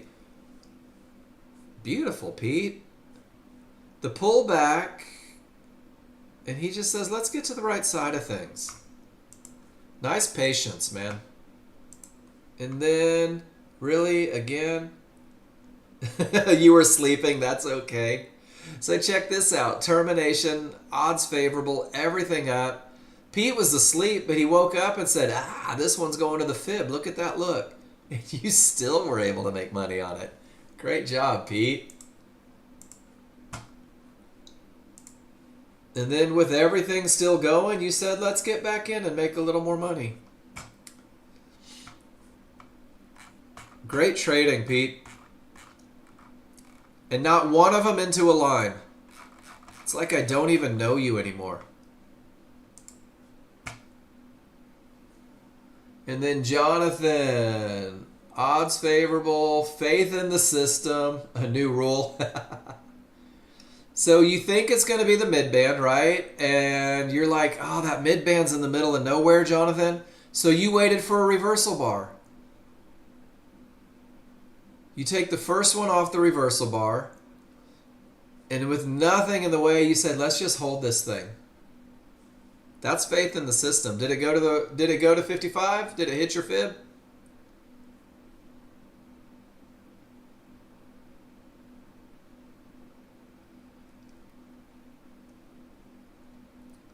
Cool. So Jonathan, two things. The first thing is you jump ship on the best trade ever. Right? You held through 100 problems. You held through 3 divergences. You held directly into fibs. You held when the advantages were gone, and you jumped ship when the advantages were there. See, and that's the problem. No offense, not beating you up. We're working towards goodness, right? We're working towards consistency. Is you don't have any plan at all for exiting. You don't have your entries. You have a reason to enter. There's no doubt in my mind. You know exactly why you'll enter a trade, right? You just don't have any idea why you'll exit, which has you holding through 3 divergences, which has you holding directly into fibs, right? And this is the time where it's okay to get paid at the fib. And even if you take a second shot, get paid at the fib. And when you're right here with no room, hell, get to the other side to finish the move, right? Trade 2 fibs, not directly into fibs. So work on that management. Talk yourself into some management, because that's the part that's going to pay dividends for you. Because more often than not, this look right here is going to push that market down. And the fact that it didn't, thank goodness, I'm happy for you today. But remember that we're not trading what we're doing in the moment. We're literally trading patterns that have been proven to win more than they lose. We're trading patterns where we have advantages. And sometimes that means it's just not your money. And sometimes the advantages are just a clear path and giddy up. And Ron's done. Ron, you should be at the beach. But see, so let's address language, Jonathan. Jumped out versus rules said exit. Which one do you suppose is going to be a better plan for long-term success? Jumped in versus rule met entry, jumped out versus rule set exit. And this is what I'm trying to stress to you guys right now. If you trust your gut, guys, your gut's an asshole. And it's going to put you into trades you shouldn't be in, and it's going to make you hold through things that you shouldn't hold through. And your gut's going to make you jump out of trades when everything's perfect, because it's going to tell you that you're scared it's going to go against you. This is why rules are so effective. I know, we all know the answer. It's a rhetorical question. Guys, this is why rules are so effective. It either is or it is not. Thanks, Rod. And the psychology of trading, that's the hard part, guys. Finding these entries isn't difficult. Creating a plan isn't difficult. Sticking to your plan, that's what's difficult. What can you say? Straight effing up. Beautiful, Pete. When everything is up and there's nothing in the way, Pete's like, I think I need to make some money on that.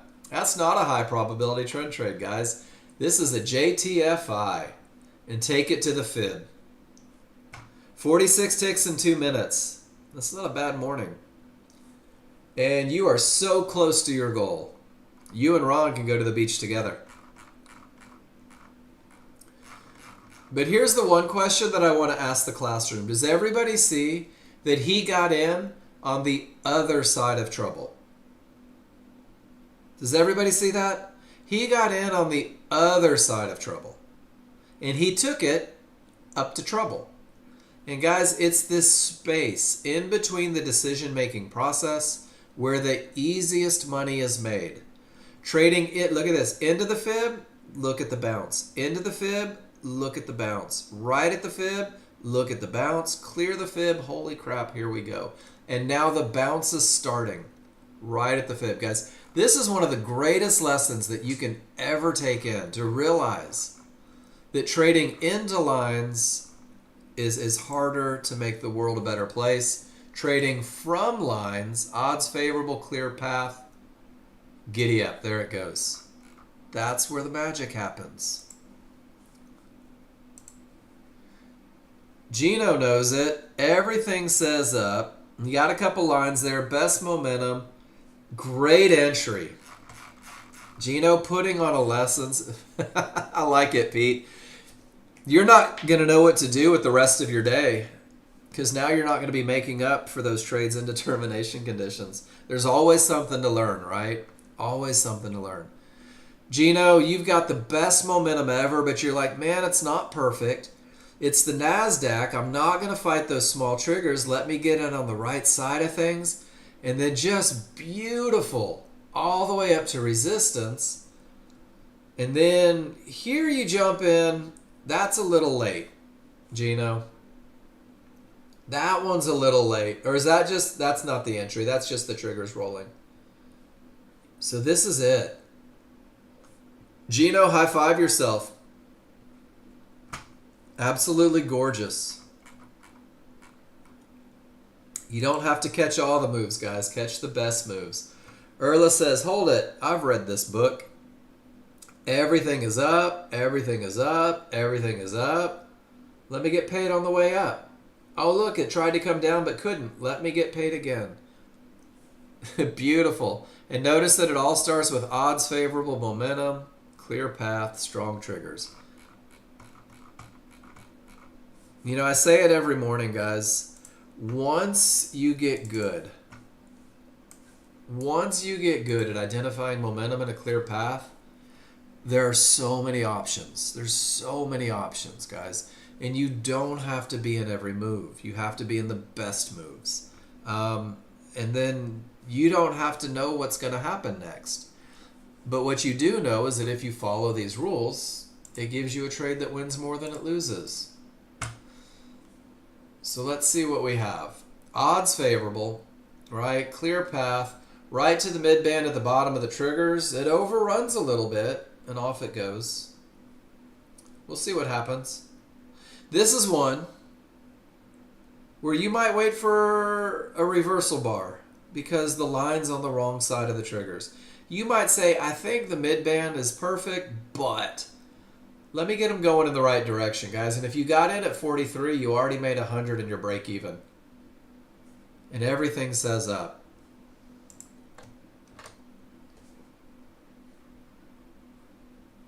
Here's the greatest lesson I can give you and why rule number 3 is a thing. Do you guys see, and I want you to tell me that you see this. That mid band's on the wrong side of the triggers. That mid band is beyond the correction point. That mid band is on it's north of the trigger lines. Does everybody remember when we said in entries, if price goes beyond these triggers, we just don't want to be in that trade anymore. If price goes beyond those triggers, we've lost our advantage. Our edge is gone. And guys, this is such a big deal. Some people say, oh, but it's the mid band. But you don't know. You don't know if that mid band's going to hold because you're not in the correction point anymore. You don't know if it's going to be the 1-to-1s. You don't know if they're going to come up to this fib. The only thing you're sure of is that you have areas and rule number 3 isn't met. Look at this one, how it bounces right off the area right at the triggers. That's not even much of a tail. And then once it gets to the wrong side, who's going to sit through that drawdown? Nobody. You're going to get stopped out. And then you're going to try to go again at the 1-to-1s and you're going to get stopped out high tick. And then it's going to drop like a ton of bricks. So there's a reason that rule number 3 says inside of triggers. Why I always highlight the word inside. Because price is most likely to return to those triggers. Circle a tail when the rules are met. Oh, didn't make it. Might not be your trade.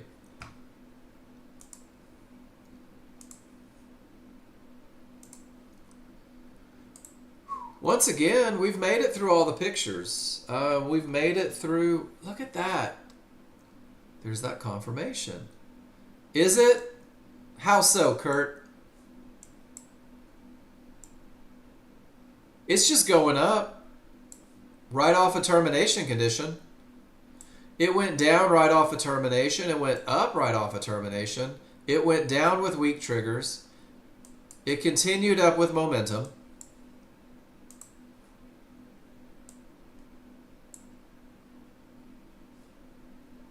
Yeah, that happens sometimes. Did you get stopped out of this one?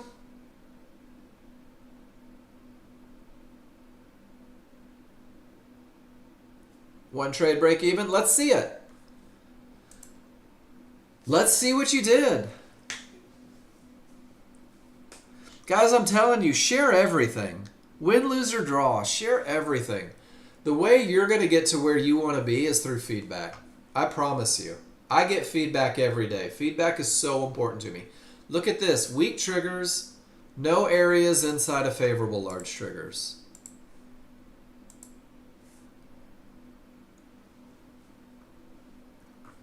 You're using that 8-2. Potential to break. Pulls back. You had this one yesterday. This is the one you posted yesterday, C-Dub. I just don't feel like this is the right combo, brother. I think there's a reason John Novak made it 13-2 and 8-2. And I think if you're going to use the 8-2 C-Dub, your large chart needs to be a 21. That's the ratios. You're creating something completely different and new here. Right on. All right, so let's see what we have. So here's your entry. So let's start. Weak triggers. Are we cool with that, Kurt? So rule number 1's not met. I don't know what a monkey bar is. Oh, these? Okay. So rule number 1 not met. We have weak triggers. You do have a clear path. And you don't have any areas inside of your favorable large triggers.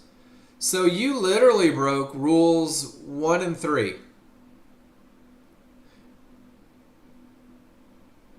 And with that loss of momentum on the large chart and the visual loss of momentum on the small chart, the market pushed down. With no areas inside of triggers, you didn't know how far it was going to push down. Good for you for getting out of that one break even. But what you did, Kurt, and I know that you're still relatively new, and this is why I'm going to do this. And this is for everybody. If this is what it takes to have a high probability trend trade, and you know that you've given up momentum, and you know that you don't have areas inside of favorable large triggers, Kurt, is this enough for you to feel like it's time to risk your kid's college fund or your wife's diamond ring fund or your new Corvette fund? That's 66% of your advantage is gone. And this is why I encourage you guys to speak to yourself in terms of advantages. And you've got monkey bars, and you've got black lines, and you've got red lines, and you've got all these different lines. But you didn't have the rules met, right? You had weak triggers. I love the clear path, but how the hell are you going to know where it's going to bounce? Does that make sense? Love to. Dude, I'll drill down all day. Can we assume, just for grins, Kurt, can we assume that rules 1 and 2 were met even though they're not? Like, can we play hypothetical? Cool. At the time of your reversal bar, right here, your job is to first find your triggers from the top of the triggers to the bottom of the triggers. And I'm going to annotate over your annotations. And notice that you put entry inside of favorable large triggers, Kurt, but you didn't write entry at areas inside of triggers. Language is important, my friend. So I expect through patterns that price will return to trigger lines. This is the first part of dialing in the entry.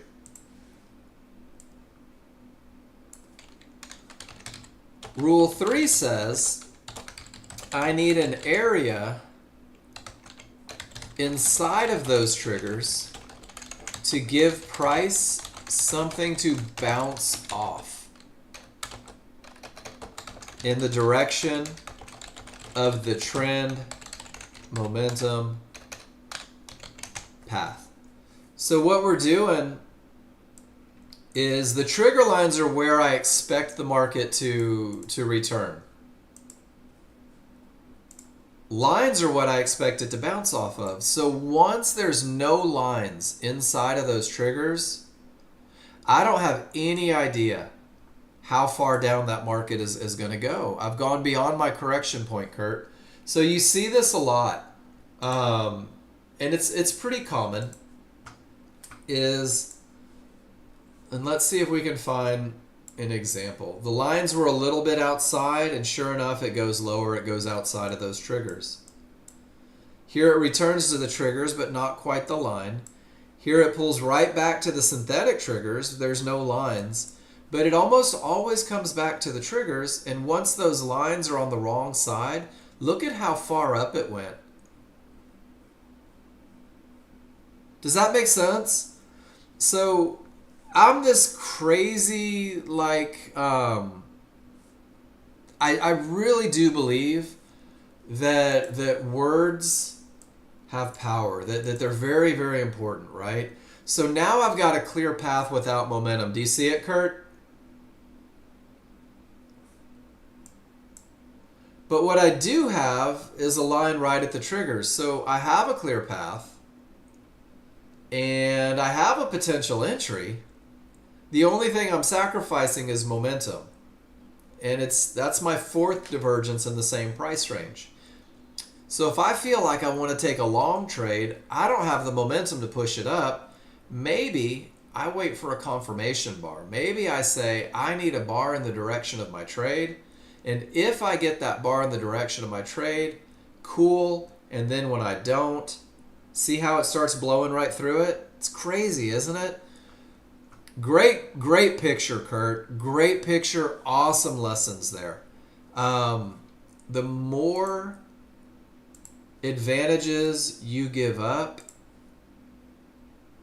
the lower probability your trade becomes. And this is why I encourage you guys not only to speak to yourself in terms of advantages, but make sure that the language is correct. Make sure that the language for entry pushes you to areas inside of triggers, not just triggers. And I think that gets a lot of people, Kurt, took my entry inside of favorable large triggers, and they never reference. You have to have a line. Fibs, midbands, yellow 1-to-1s. So let me find a good picture here.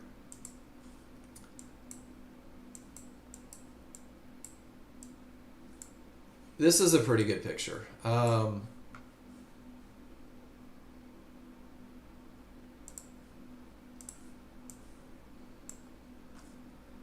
Everything suggests that the market is going up, right? I've got momentum. I've got my path. Look for an entry. Learn how to spell entry. Reversal bar prints. At the time of the reversal bar, I look for my large triggers, my synthetic triggers, and I put a box around them. And I say to myself, this box is where price is likely to return to.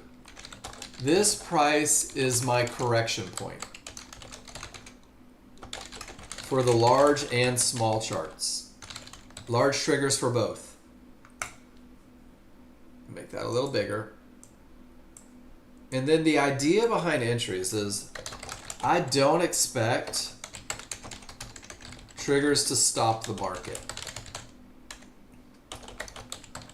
I expect an area inside to create a bounce point. It's like throwing a tennis ball, right? It's like throwing a tennis ball. Yeah, mid-band, yellow 1-to-1s, or Fibonacci.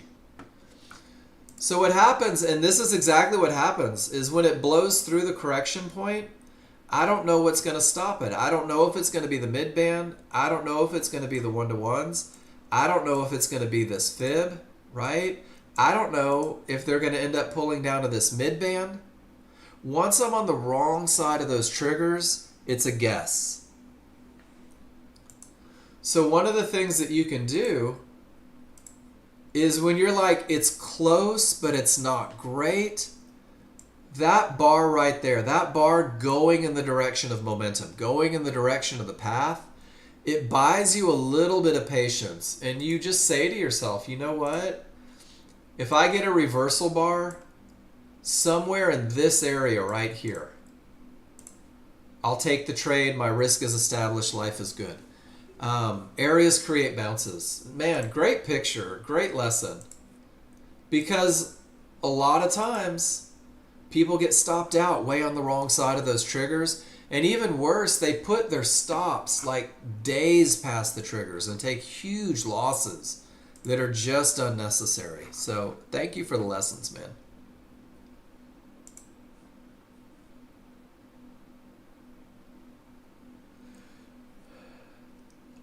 Trade, odds favorable, momentum, clear fib to trig. So Kurt, here's that same picture we just took.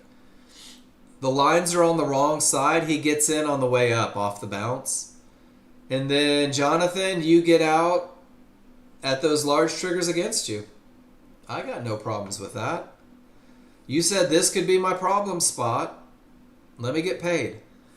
Jonathan, isn't it always better to get paid? And maybe eventually you hold for bigger moves. It's a great trade. But Kurt, that's that little bit of patience when it's not perfect. Nicely done, Jonathan. Christine, everything says up. The momentum is strong. You let the back of the bar clear the way Ron teaches it. You enter, and you're out. And you're only taking 5 ticks, and that's a little short-sighted. But you got paid $100, $50 a target.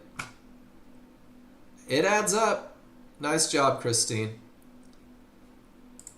It doesn't matter what I say. I say $100 per contract. You just don't listen to me very well. You're like my second wife. I'm going to have to put a ring on your finger too. I'm gonna have to be. The idea is that you have room to make $100 per contract. So each trade should be a $200 trade based on the ideas that we're talking about. Which means that if you're in at 13, you're out at 23. Does that make sense? I hate math too.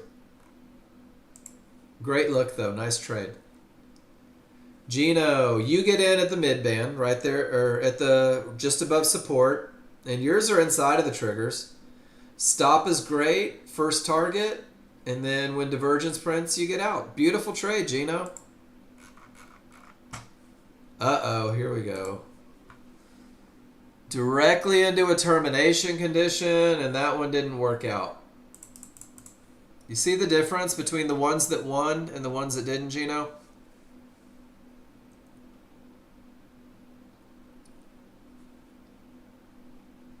I want to make sure that you're recognizing that. You traded into a termination condition. Traded directly into a termination condition. 100%. Didn't have a clear path. You had momentum. You took the right entry. The market told you that it probably wasn't going to work. And then when it gave you the second higher divergence, it said, Gino, seriously, dude, let's get out of this one. And I love that you got out here. These little blue lines are killing me. So you traded back into it. But you're trading directly into termination conditions. and you're trading from in a range-bound market, it's dangerous. I'm glad you capitalized on it. These are the ones that are going to lose more than they win, Gino. What was your block, Pete?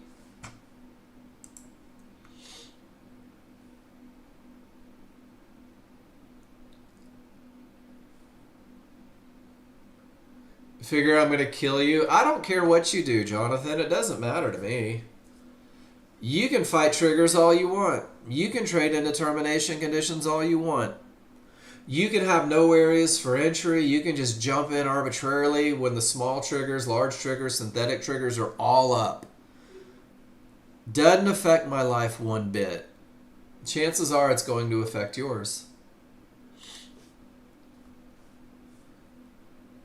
But why bother posting this? You know that there's no rules, Matt. Right? You know that I'm going to tell you you're fighting everything and you're trading off of a termination. There's no lesson. You're like, hey, Mark, look how I can F up my rules completely, but I still got paid. Kiss my ass. I'm smarter than the system. And that's cool. I hope it works for you every time you do it. I really do. I hope it works for you every time you take that trade. How's that? I'll just be supportive.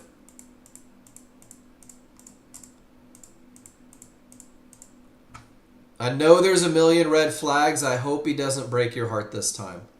But Jonathan, you're teaching yourself that it's okay to do this. So guys, when you get on simulator and your balls no longer fit in your pants, you're creating long-term failure, guys. Don't practice the wrong trades. I'm telling you, it's a recipe. Every time you break your rules and get paid, your brain believes that that's the correct trade. Every time. You fight everything, and for whatever reason they pay you. You're convincing yourself that these are the correct trades. These are the trades that you should be taking. And then, Jonathan, you're going to do it in your live market going, man, remember when that worked? And you're going to have some crazy stop way up here, and you're going to blow out accounts, and you're going to be like, ugh, this is no fun. Yep. Christine, you tried to take all the trades instead of the right trades, right? And now you have to undo that mess. Telling you guys, this classroom is like, you are all my wife. I'm going to tell you the same thing 1,000 times. So what I need is I need one of your friends to call you and say, hey, don't do it. And then it'll happen. And Pete, it's not that you didn't know they were there. You wanted the whole move instead of waiting 6 to 8 ticks to get through them and confirm the move. If it's going to move 30 ticks, you wanted all 30 instead of being more sure and taking the 22. I love it, Pete. What a great realization, right? And Pete, you had to take some losers to get there. And the cool thing is Pete, you're already a successful trader. And now you're going to find even more success because you figured out how to avoid unnecessary losers. I was bored as greater than Mark. I love it. So I think it's cool, Pete. And guys, this is part of the process. This is part of everything that we do is making mistakes and breaking rules and seeing all these different things until you create a plan that works for you. What are we doing here? This is crude oil, right? Just nothing to do. Termination, back to the termination. Just gotta wait a second. This is the forces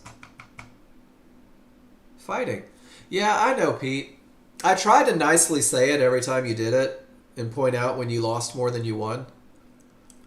Because that's the whole basis of an advantage, right? Is something that wins more than it loses. And if the trades you're taking lose more than they win, and I'm not just talking to Pete right now, why on earth are they in your trading plan? If you're like, I can win this one 20% of the time. Guys, why the hell is that in your trading plan? If every time you poke the big guy in the chest with your index finger, 9 out of 10 times you get punched, eventually you stop poking, right? So that's what plans are. Plans are nothing more than patterns, and patterns that have been proven to win more than they lose, guys. Yeah, I've seen your approach to dating, Christine. I definitely have. I'm friends with your ex-husband. He was great for me. He was horrible for you. Oh, gosh. So many parallels, right? Jonathan, what does that mean? Possible setup now. Show me a picture. Write some rules. Possible setup for whom? Directly into a termination condition. That's your setup, Jonathan? Oh, Pete, I hope you notice that I've commented on that every time. Every time you've done it, I've said Pete waited to get to the other side of trouble. I was trying to throw and shower you with praise because I know that you had to change some habits to do that. So, Jonathan, instead of ES possible setup, how about if you change that to not anything to do? There's nothing to do. That's it. There is no possible setup. You're directly into a termination condition. Don't even waste your breath thinking about a trade. How about this, Jonathan? How about if you said, if resistance breaks and I have odds favorable momentum and a clear path, I'll look for long trades. If resistance holds, everything rolls, I get odds favorable momentum and a clear path, I'll look for trades. There's nothing to do. There is no possible setup. I don't have any rules at all that revolve around this look. All right, but what you said to an entire classroom of new users is, hey guys, here comes an ES trade. What if it dances here for the next 2 hours and half the class goes long or short based on what you said? And I'm not getting you, Jonathan, but guys, don't call shots in this room. Take a picture, annotate your chart, talk about your rules, drop it in the room. We'll discuss it as a class. But one of the most damaging things I've ever seen in this room is someone coming in and saying, oh, go short. And 50 people go short and lose money. And the dude that said go short never even took the trade because he knew it was asinine. So let's not call shots. And I know that wasn't your intention. I 100% know that wasn't your intention. But I feel compelled to say that. I know, but you didn't say that, Jonathan. All you said was ES possible setup, which means that the rules are possibly met. So I got that move, not odds favorable, no term, not in an area, got out early. This was not high probability. So C-dub, everything set up with a clear path. You waited for confirmation in the direction of the trade and got paid. So I think one of the things that you're not doing for yourself here is you're just not talking about, why did you get in? What made you get in? Why did you get in where you got in? Let's create some repeatability. Because if you go back and look at this one, you're like, shit, I broke rules, right? But if you come back and you say all triggers up, large chart, tail end of momentum, nothing in the way. On my small chart, it wasn't perfect, so I waited for a confirmation bar to enter with the trend and the clear path and the momentum. I exited at the large triggers against me, tightened my stop, got stopped out. So C-dub, guess what? Now you're creating something that's repeatable. Well, I hope you play well. Why did you post it from the golf course if you don't want feedback?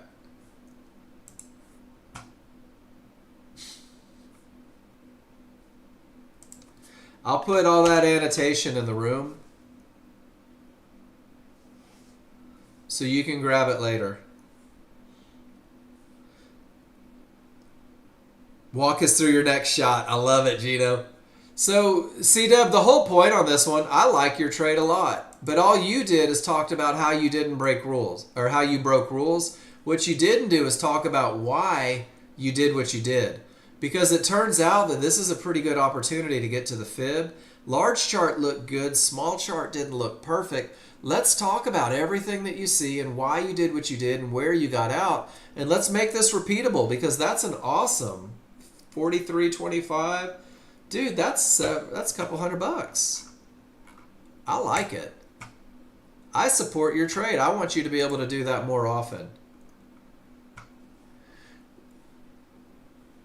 Would I consider... No, Gino, I wouldn't. I don't have any rules for that.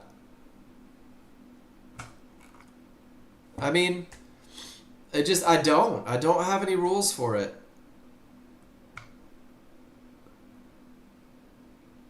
Now, what if, Gino, and I'm going to go on the same way that we did with Jonathan, right?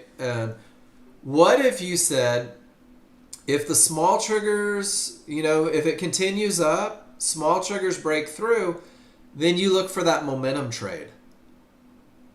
So instead of getting in at 58, you anticipate and try to catch the breakout at 55. Because there's rules for that. With momentum on both charts, you can trade the potential to break. And it never did it? And it never broke. And all of you guys wondered about longs. I hope you didn't miss your short. So this is why I don't get real excited about predicting. Because, guys, I've done it. And, Jonathan, I've done it so many times that maybe it strikes a nerve with me, right? It's past trauma. I used to get so married to trades, and let me show you what I would do, because it's funny to hear that I'm human just like the rest of you. So, Jonathan, I would do this. I would go, oh my gosh, it's going down, and it's going down strong, and it hasn't made it there, right? So I'm going to go short right here and break my rules on a momentum trade. And I'm like, well, the momentum trade didn't work. I should probably break my rules and get in at the mid-band. And the mid-band didn't work. Well, it's got to go down from the synthetics. Oh, the synthetics didn't work. I'm going to get in on the pivot stop out. And then I'm like, woohoo! I made a couple bucks, but I'm down $2,000, right? And then I'm so convinced that it has to go down from there that I get stopped out again. I try to hold. And getting married to a trade. That's what I'm talking about here. Getting married to a trade. Getting married to the idea that the market has to go up or the market has to go down. Instead of just waiting for it to happen. And predictive trading is difficult. When you start saying it should instead of my rules say. And trust me, I know this one from personal experience. When you start saying things like, this area should break because of momentum, well, no, it shouldn't. This mid-band should break because of momentum. Well, no, the gap theory's in play, right? And that's what Pete had his realization. There is no this area should break, but rather, this area is broken. Let me go with it. So if you took a short here, your initial stop would have been, hold on, let me get the right line, would have been 51, 52, right there. It might have missed you by one tick for the short, but that's a lot of risk because you only have one line inside. That's it. I mean, you've got momentum. The mid-band is not a termination condition because the large triggers are less than a full bar away. You're coming from a termination condition. You had one entry, one stop placement, and it looks like your stop might get hit. They don't all work, right? But at least you're trading with momentum. You're trading with direction. You've got a stop 5 ticks above the triggers where the market shouldn't go. It still hasn't gotten hit. It'd be funny if it went down from here, right? So the only thing that I have, Jonathan, is my rules. The only thing that I have is my rules. My rules are either met or they're not. My stop either gets hit or it does not. And the quicker you commit to that and not caring about the result, but rather the execution of the method, guys, that's when trading becomes pretty stress-free. That's when it's just liberating. So I'm going to go take a break again. Guys, if you have questions, post them in the room. If you have comments, post them in the room. If you have pictures, post them in the room. And we'll talk about them. But man, 5 ticks beyond the trigger still hasn't gotten hit. That's kind of cool. Wouldn't that be amazing if maybe that was a good recipe for stop placement? I'll see you guys in 5 minutes.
Hour. Let's finish strong. So every day I say something silly, like initial stops are to be placed where the market shouldn't go, 4 to 5 ticks beyond the top of the trigger lines. 4 to 5 ticks, guys. And the cool thing is, 4 ticks would have gotten hit, 5 ticks You're still in this short trade with momentum and a clear path. Does everybody see this? Do you know how terrifying it is to be a tick from your stop? But what does the large chart say? What do you guys think? What direction is the market going? Anybody? Can you guys hear me?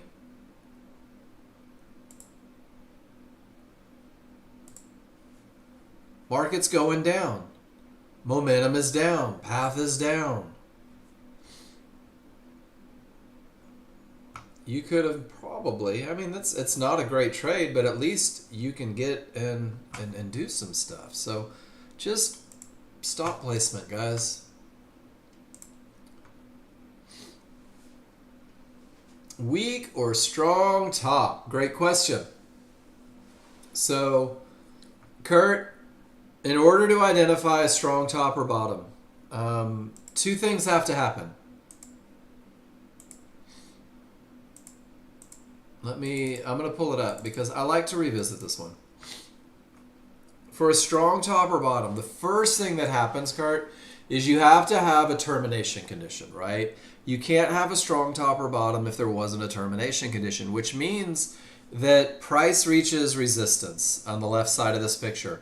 Resistance can be a divergence high. Resistance can be yellow 1-to-1s. Resistance can be a red Fibonacci resistance line.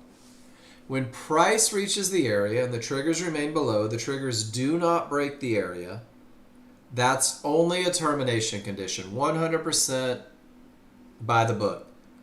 When the large triggers roll, now it's a strong top. So termination condition is just a termination until the triggers roll. And when the triggers roll, then it's a strong top or bottom. So you had your termination condition, 100%, no triggers through, beautiful. And then your triggers roll and it's a strong top. And the thing is, guys, is a strong top is awesome. But it doesn't guarantee a win. It doesn't guarantee the market's going to do what you want it to do. And it doesn't guarantee that it's going to drop forever. And that strong top took it right to the mid-band. And that weak top took it right to the mid-band. And if you open up the S&P, if I'm not mistaken, we've been going up for a while. They've been fighting a lot today, right? In between areas all morning, and then they break out and then caught in areas and the sellers try, and there's a fight going on, guys, all day long. These guys are duking it out today, which is why we're looking for the best of the best. Did that make sense, Kurt? Great question. One of the things that I always try to do is I try to keep it as simple as I know how, and I try to keep the language very, very basic. So you're welcome, on almost any lesson, you can resort back to the words that I teach to tell you whether or not the rule is met, right? So when we talk about momentum, I'm going to go through the three.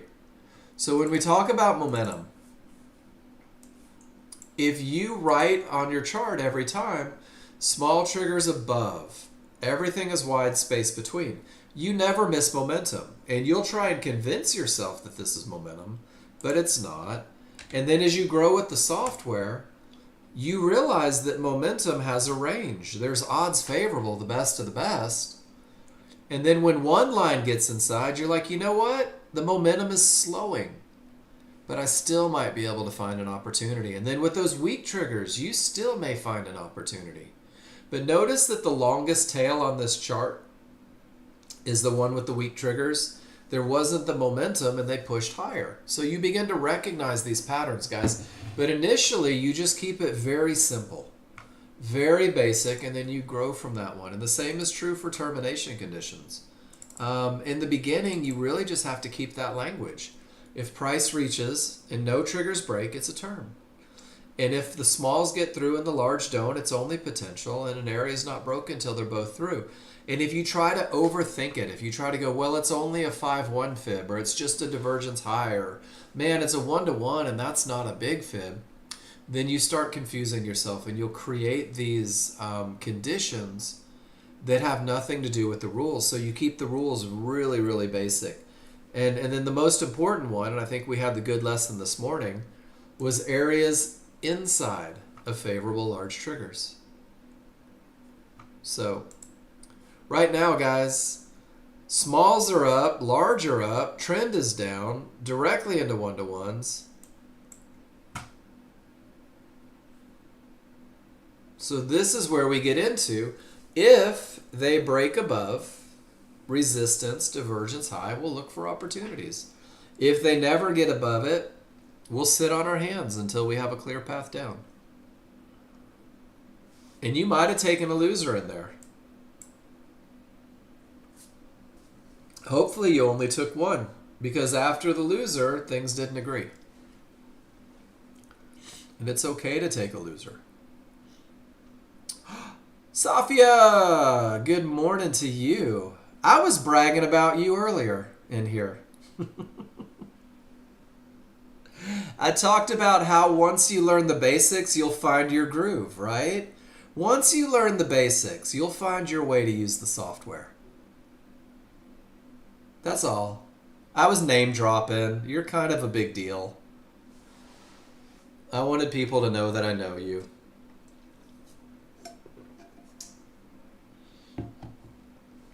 Lots going on behind the scenes. I'm excited. I'm so excited for everything going on. You and Janesh. I can't wait to learn from you. Jonathan, questions, favorable large triggers. How much consideration do you give the synth triggers? So, 100%, Jonathan. They're not favorable if they're not working together. Let me show you why. And let me find a split trigger look real quick.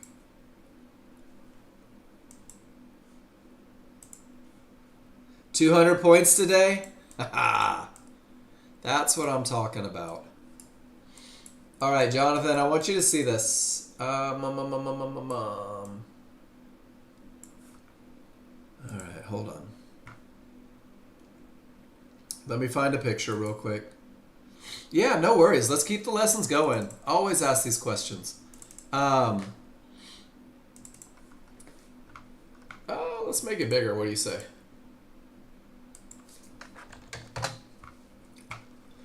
All right, so let me get...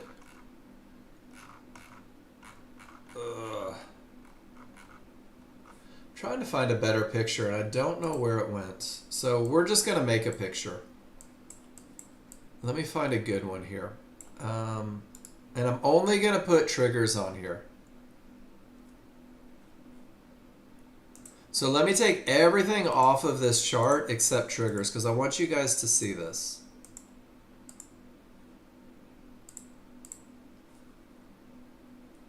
And then over here, I'm going to do the same thing.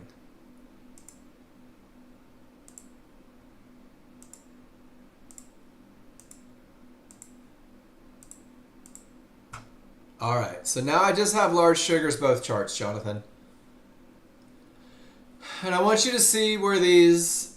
So the idea behind it is that price loves to come back to these large triggers. And there's some great examples of it right there. Do you see it? Goes up, pulls back, goes up, pulls back, goes down, pulls back. So the one thing that I know to be true is that price loves to come back to the large triggers on the large chart. Do you see it? There it is again. There it is right there where it sucks back. There it is again. So the idea of favorable large triggers, oh look at that, I just pulled back to large triggers. And this is the small chart. So let me do this. Did I have the circles on there? I thought I had some circles on there. I didn't. I'm going to do this. There's where it pulls back to large triggers. There's where it pulls back to large triggers. Bear with me, guys. This is an on-the-fly lesson, right?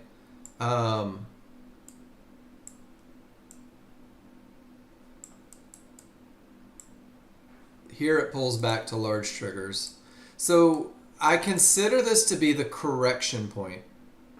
Yeah, please, Safia. So when I come back over here, what I've done, Jonathan, and what Nexgen has done is, do you see how it pulls back to the large triggers? There's the large triggers.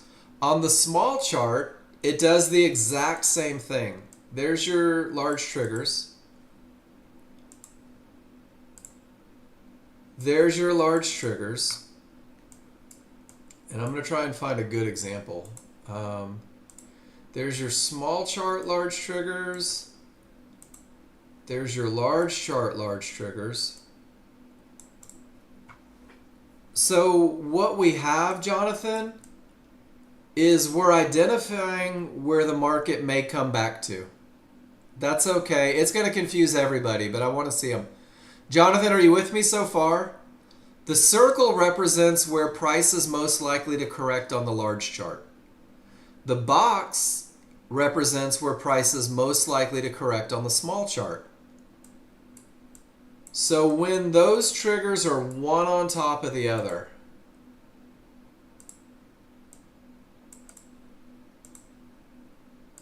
what you've done is you've created a correction point for both charts in the exact same location.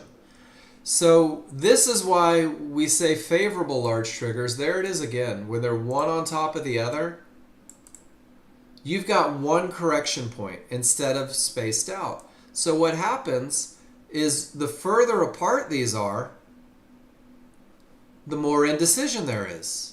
And that's why the synthetics are just as important as the large, because we don't know which one it's going to correct to, but when they're favorable, they've really only got one location. Does that make sense? Was that too wordy? And that's why I give them both the same power, 100%.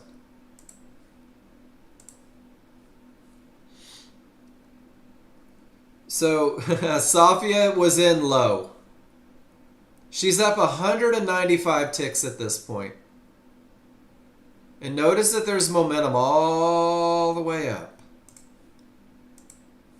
And Safia gets in after a termination and rides momentum all the way down. And guys, this is where you're headed. This is where you're on your way, because there was a time when Safia was learning how to identify momentum and termination conditions. And now she's killing it. From 25 to 04, 21 ticks on 2, 3, 4, 5, 6, 23 times 6. What is that, like 140 ticks? At $5 a tick. My math stinks. I'm no good at math. But notice that she got out at trouble. Those are just your PAs, not the evals or sims. You don't do sims. I love it. I love it. And thank you for coming in and sharing that, because guys, we're all headed someplace wonderful, but you've got to learn the basics first. And if you say, I want to trade like Safia, but you don't have Safia's repetition, if you don't have the time that she's put into it, how could you? That's not realistic. All right, so even without areas, let's do it, Jonathan.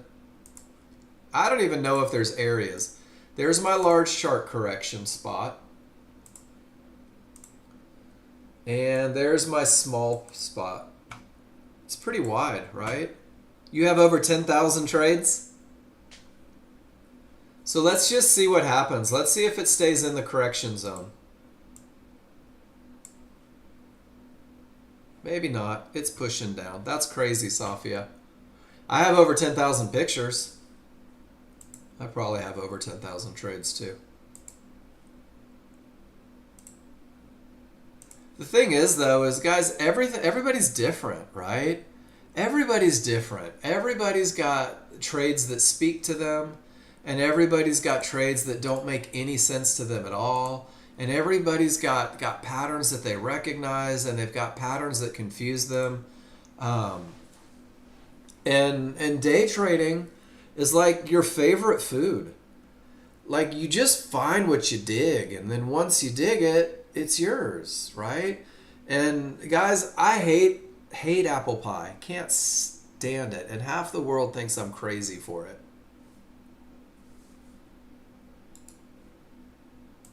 What do we think? Odds favorable? Oh, I'm still calculating. It looks like the path is clear, but I'm still calculating. I may crash my stuff here. But just based on this look, right? Oh, I hit a fib. Ah, I don't trade into fibs. But that's the look. Nice, Gary. It'll be good to have you back, man. I don't have any synthetics on my small chart. I don't have any fibs on my small chart.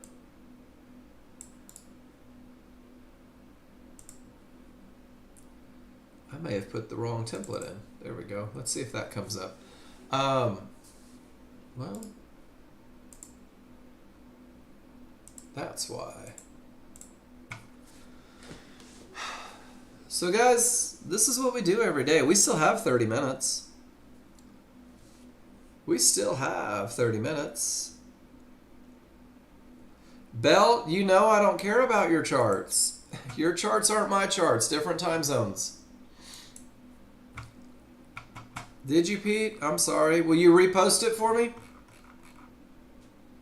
I didn't mean to. Kenan, what are you doing, brother? Odds favorable momentum? Yeah. So you won't repost it for me. All right. Give me a second. I'll go find it. So check it out, Kenan. That 8 a.m. fib update, brother. See it?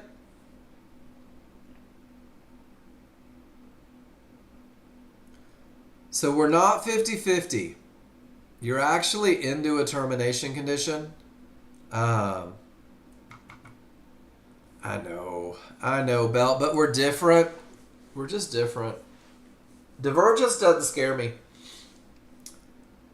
Sorry, I got a little aggressive on that one. I didn't mean to. Didn't mean to. Kenan, that fib update got you. A little bit.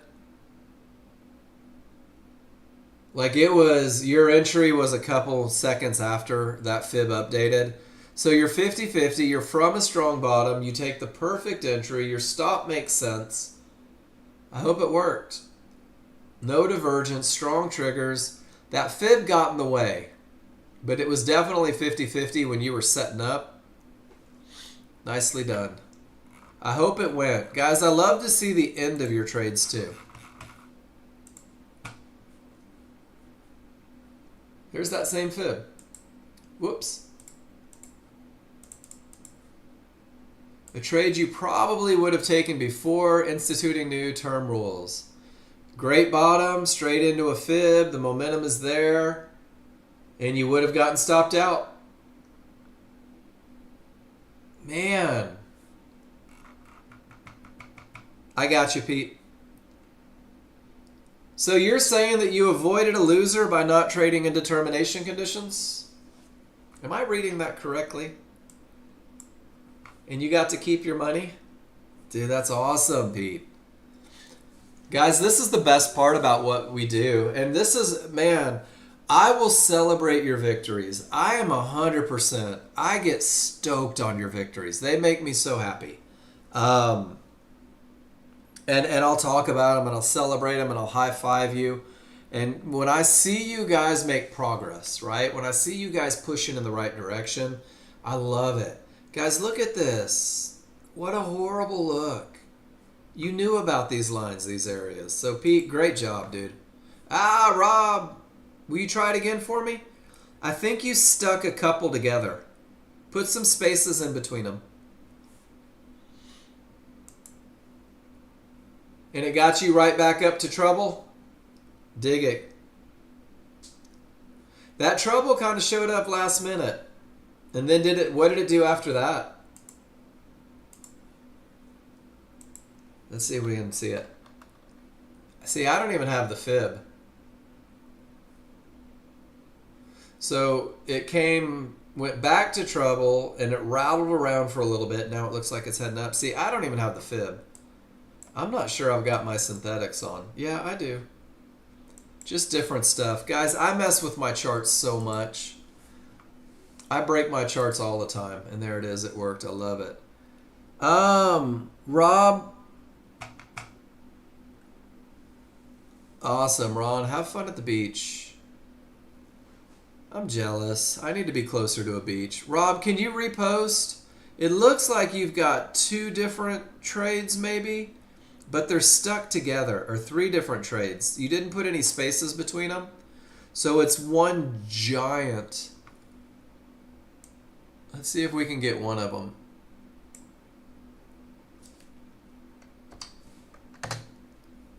Boom, there we go.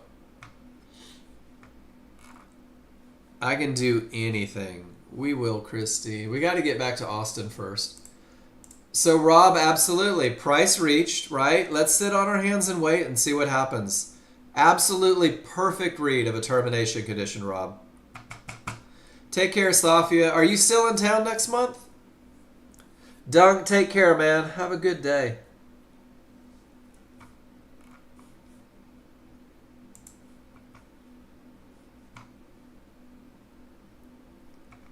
Oh, but Houston, Friday the 13th, I'll be tattooing in Houston. Come get a tattoo from me. I'm paying.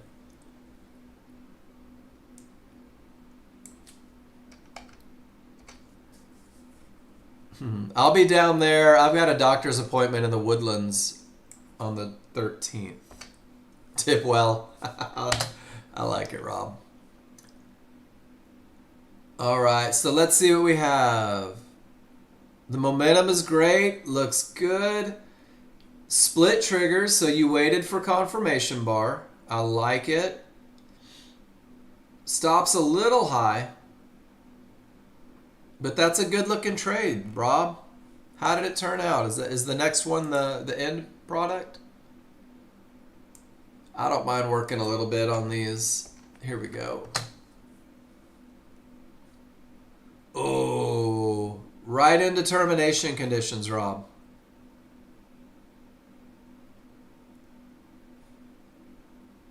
That's a tougher one. Stop is in the right spot, though. So I'm stoked to see you putting the stops in the right spot. And that would be 50-50 on the fib, but you caught that divergence high. Does that make sense, Rob? You're 50-50 on the one line, but you're into that divergence high. Everything else makes sense, though. And your stops make sense. Great stuff. But once you get the reversal bar, you can go a tick or two above it, man. You don't always have to keep $1,000 on it. So nice reads, Rob. Really good reads. And crude oil is just stuck. And look why we don't trade into termination conditions, guys. Isn't that awesome? And you knew about it. That thing has been printing since 10 a.m. You knew right where it was. And even if you took it anyway, maybe a tiny little loser. Does everybody see? Price reached Fibonacci support and not one trigger line broke through. Only divergence. Same thing. Show me a picture, Kurt, because if you had divergence there and price reached it and none of the triggers broke, it is every bit as much of a termination condition as that fib. 100%.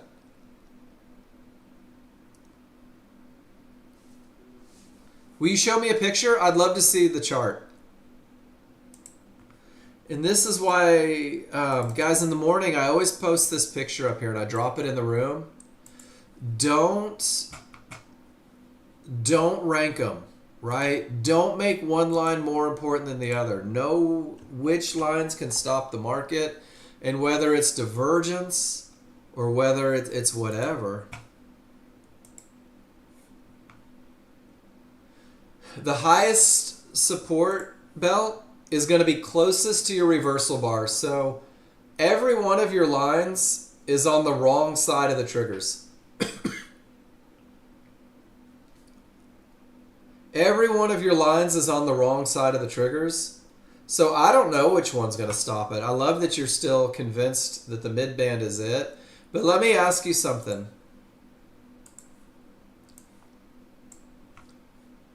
Hold on. 49.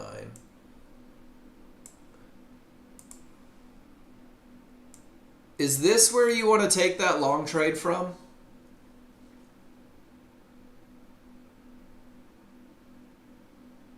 What do you think?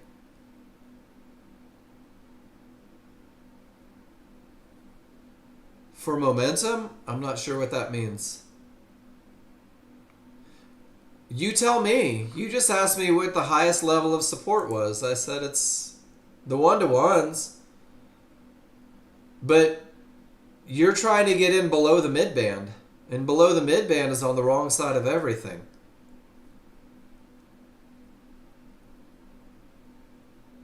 So what I'm saying is that you've got a strong trending market and everything says up, but once you get to the wrong side of these triggers, you're just not sure where it's going to bounce.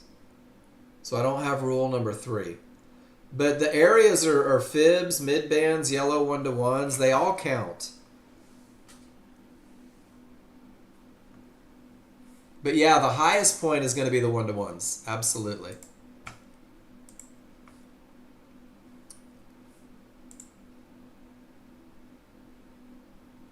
Highest level of support on a long, lowest level of resistance on the short. Your crazy triggers here, Kurt, or I'm sorry, Belt. Do me a favor, right click on your chart and hit F5 and rerun your ninja script. These are kind of wonky. We want to get those back in play.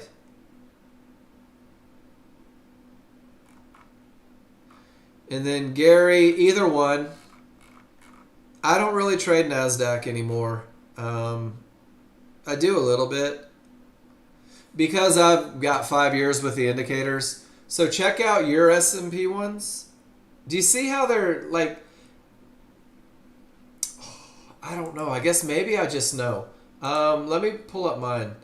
This is what trigger lines look like. So if I get a reversal and everything goes up, and I'm this far up, my green triggers shouldn't be this far below everything, that far away. And I think that's just a little bit of experience. They're just out of sorts. And I guess I know it because I've seen it. But yeah, that's kind of a wonky look. You will. In 5 years, you'll be right where I am. But the cool thing is, Belt, is you get the experience of every mistake that I've ever made, and I try to consolidate them down into easy to follow lessons because I really have made every mistake.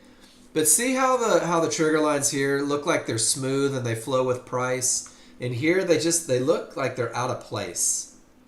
And maybe it looks obvious to me and not you, and that's okay. So yeah, much better look, right? Perfect. Absolutely perfect. And then Gary, I'm 13 or 10. It doesn't matter. I've got a little different rules for both.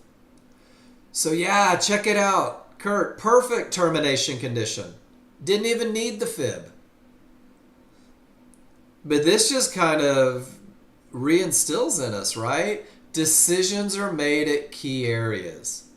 And with all of that momentum, and that right at your high volume bar too, pretty cool, right? I love it. Thanks for sharing that one, man. I wanted to see it. And then C-Dub. Clear path, odds favorable, perfect entry, smart stop. Entry's a little low. You could have... You're in at 45. 46.50, probably a better one, but the stops make sense. It's just a trade that didn't work, C-Dub. That's it. Just didn't work. You may be. When you get to golf, we don't give you extra fibs because we're all jealous. So you can reload all your historical, or if they still don't show up, make sure that your tick data is put in. And you may just need to rebuild. It may be time for a rebuild. But I like the entry. That, I mean, it's perfect. It's just a little low. Oh, I thought you were. So let's do this real quick. Perfect look, right? And this goes back to the idea that I expect triggers to be where the market returns. And watch how small this window becomes. The lowest point of resistance is where I want my entry. So C-Dub, it hit your entry and you said, oh no, I forgot to get in. And then you end up jumping in almost at the bottom of the bar. And then you don't wait for the reversal bar, too tight on the stop, and they get you and they get you. And then they finally get you here. You could have had a reversal, a stop just right here. And that would have been appropriate. But it's a good looking trade. You're just in a little panicky instead of at the area. And that would have, on 3 contracts, let me see, 45, correct entry, so 5 ticks, 10 ticks, 15 ticks is almost $200 difference. Almost $200 difference there. And this is where great entries, even the losers. Well, it depends. On the fibs, I'll give it a tick or two. On 1-to-1s, these are an exact number. Divergence highs and lows are an exact number. But the fibs, have you seen this picture yet? I love this picture. If you guys are my age, you remember Yar's Revenge on Atari. But this is how fibs come to be.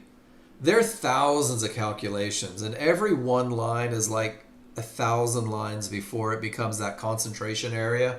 So fibs are very much areas. All of this creates that one line. So a tick or two above, a tick or two below. And then this right here, these yellow 1-to-1s, no, not at all. Not even a little bit, C-Dub. You are 41. You're still a whole point above them. Excuse me.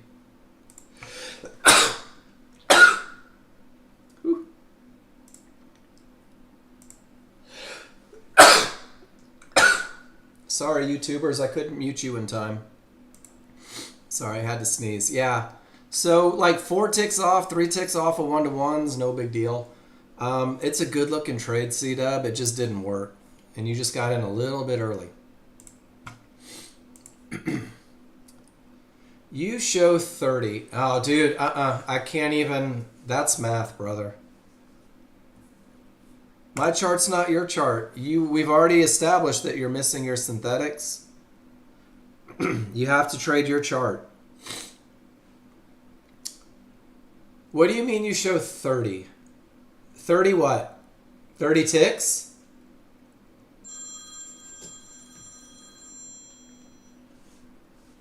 So 74.45 is your exit. 74.36 is your entry. So that's 11. Or that's 9. So 18 ticks. But which one closed out where, right? So which one closed out where? Because if this one closed out low and that one closed out high, I don't know. With multiple entries, it goes off of averages. Typically, you get an average price. But let's 31 to 45, that's 280. And 36 to 35 is minus 20, so about 260, maybe. Take care, Jonathan. Or it's 36 to 45, which is 180, and then 31 to 33, which is only 80, which is about, I get 260 either way. What did you get? What did Ninja give you? Has less? I don't know. When it's divided like this, I don't know. You'd have to call Ninja. So, Belt, the one truth about me is that I was an English Lit major, and the second you start doing this, my brain just hemorrhages. So I'm not sure. I don't know how that works. When you're in scaled like that, how they do it.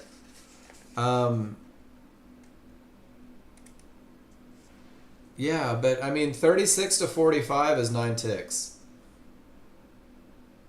So from here to here is 180. And then from here to here, but the thing is though, is you got 3 here at your top. So you got in at 36 and 31. So 31 to 45 is 14, 180. That should be like 320. And then you had 1 contract in and 1 contract out for 4. Yeah, maybe 360. I don't know, dude. My brain. Not everything is good at mid-band. It's funny. I'm so not a math person. No. But you're absolutely right. It doesn't make sense. But I could probably do that a bunch of different ways because you got 3 coming out here, right? You're in 4, but 3 of them came off here. And then the one runner, was that break even? Was that minus a tick? Right? Or was it 4 ticks? I don't know.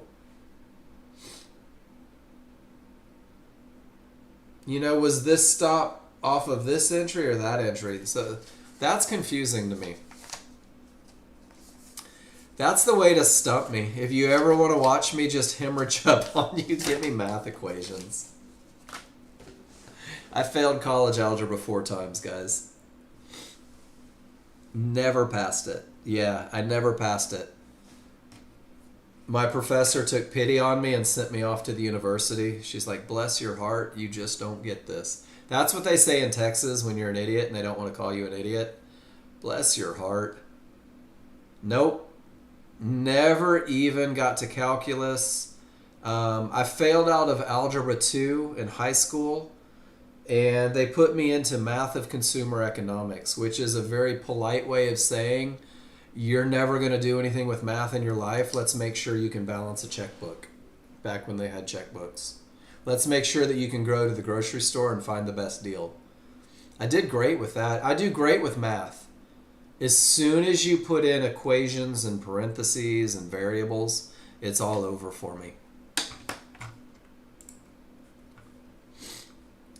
You know, one thing you could probably do, Belt, go to your executions and find those trades and see what your entries and exits were and add them up like that from executions. So if I sell and then close and then sell and then close and then buy and then close, it'll show me the actual where I got in, where I got out. And maybe that'll help figure it out. So I sold 4 and I lost a tick on each, right? And then I bought 4 and I got out break even, and then I bought 4 again and I made a tick. So I should be somewhere, well, I already had stuff in there, but so maybe that would work. I don't know. Math for a daily living, Christine. What a horrible way to make a living. I don't have to be able to do math here. Not at all. Here's a great example though, guys. Your mid-band was hit and your large triggers didn't follow. This is what we call the gap theory. This is when your mid-band is a termination condition, which is why this long is financial suicide. Look at the distance back to the large triggers. Only do Excel math for work?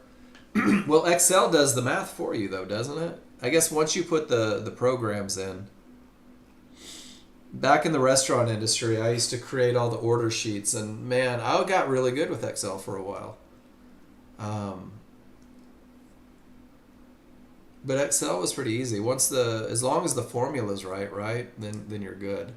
My problem is when I have to create the formulas. Bad things happen for me, so.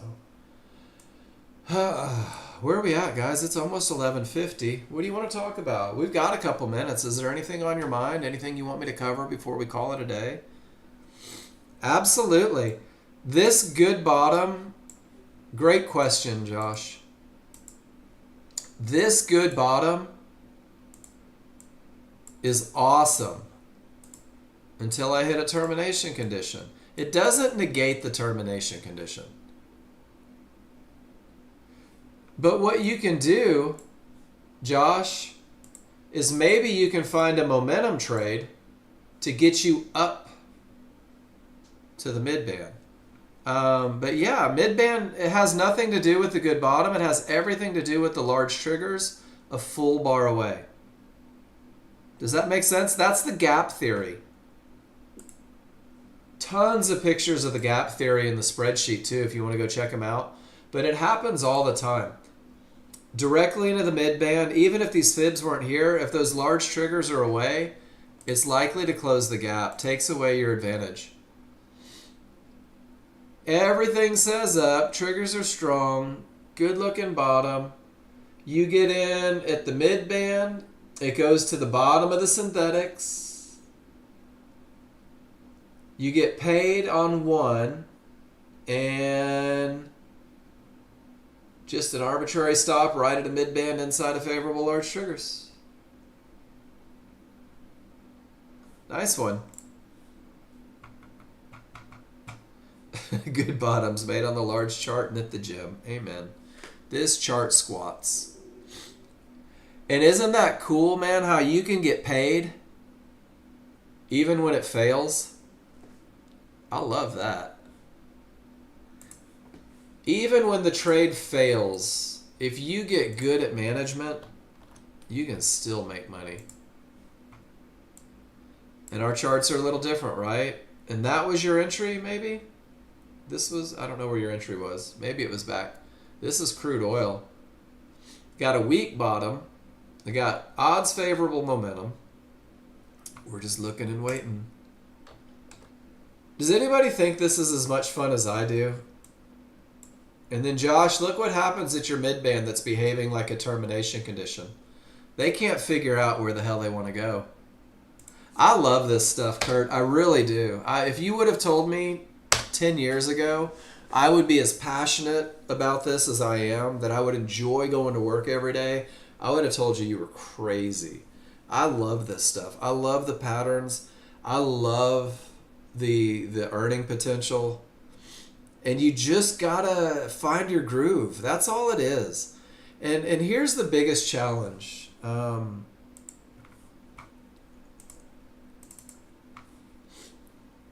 love this picture. We all get in and it looks like fun, right?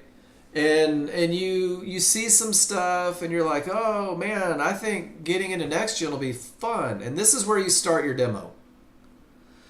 And then you sit in my class for 2 days and you don't understand the language and you're like, oh, shnikes, I gotta learn stuff? I can't just spend a little money on software and become a millionaire the next day? Whoa! And then you stick to that KISS plan and you keep it really simple for about 30 days. And you decide that you're the smartest person in the world. You're going to be the first person in the history of day trading futures to make $1 million in their first month. And you dump money into the market and you say, I'm ready. And then you get the ever-loving crap kicked out of you because you didn't have a plan. Because you didn't know why you were going to enter. Because you didn't know why you were going to exit. And guys, this is an autobiography that I'm sharing with you right now. And right here, this is where I lost $5,000 in one day. And I had to call my brother and I had to say, dude, I lost $5,000 a day. This software is bullshit. And I think that's exactly what I said. To which he lovingly replied, you know what, Mark? When you started, I told you how to do it. I told you that you need to post in the room, that you need to have a plan, that you need to take pictures, and you chose not to. And right here is where you make the decision, guys. You either quit or you follow the path. And once you're on the path, it's amazing what you can do. It's amazing what you can do. But almost everybody in this room will have to go through the I don't know shit stage. And I'm going to tell you right now, I get messages at least 5 times a month from people telling me that they're going to quit. At least 5 times a month from people telling me that they're going to quit. This is one of those quitters that found their groove, that simplified, and then moved from there. And guys, she's going to start teaching classes for Nexgen, I think. So don't be despondent, right? Understand that there's a path. Understand that you're human and you're gonna fight it, and then you'll be good. So for the gap theory belt, you don't see it there? Here, hold on. But guys, everybody's going to get there. You just got to do stuff, right?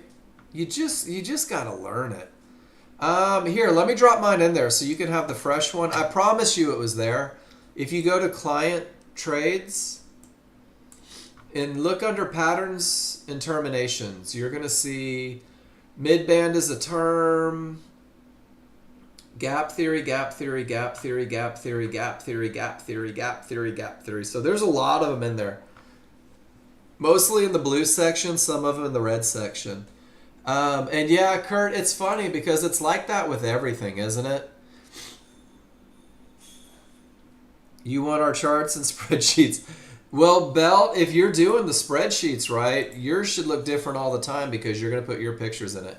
Guys, sit tight 1 second. I'll be right back. My dog needs to go to the bathroom. She's got me timed out. I'll be right back. I got you, Kurt.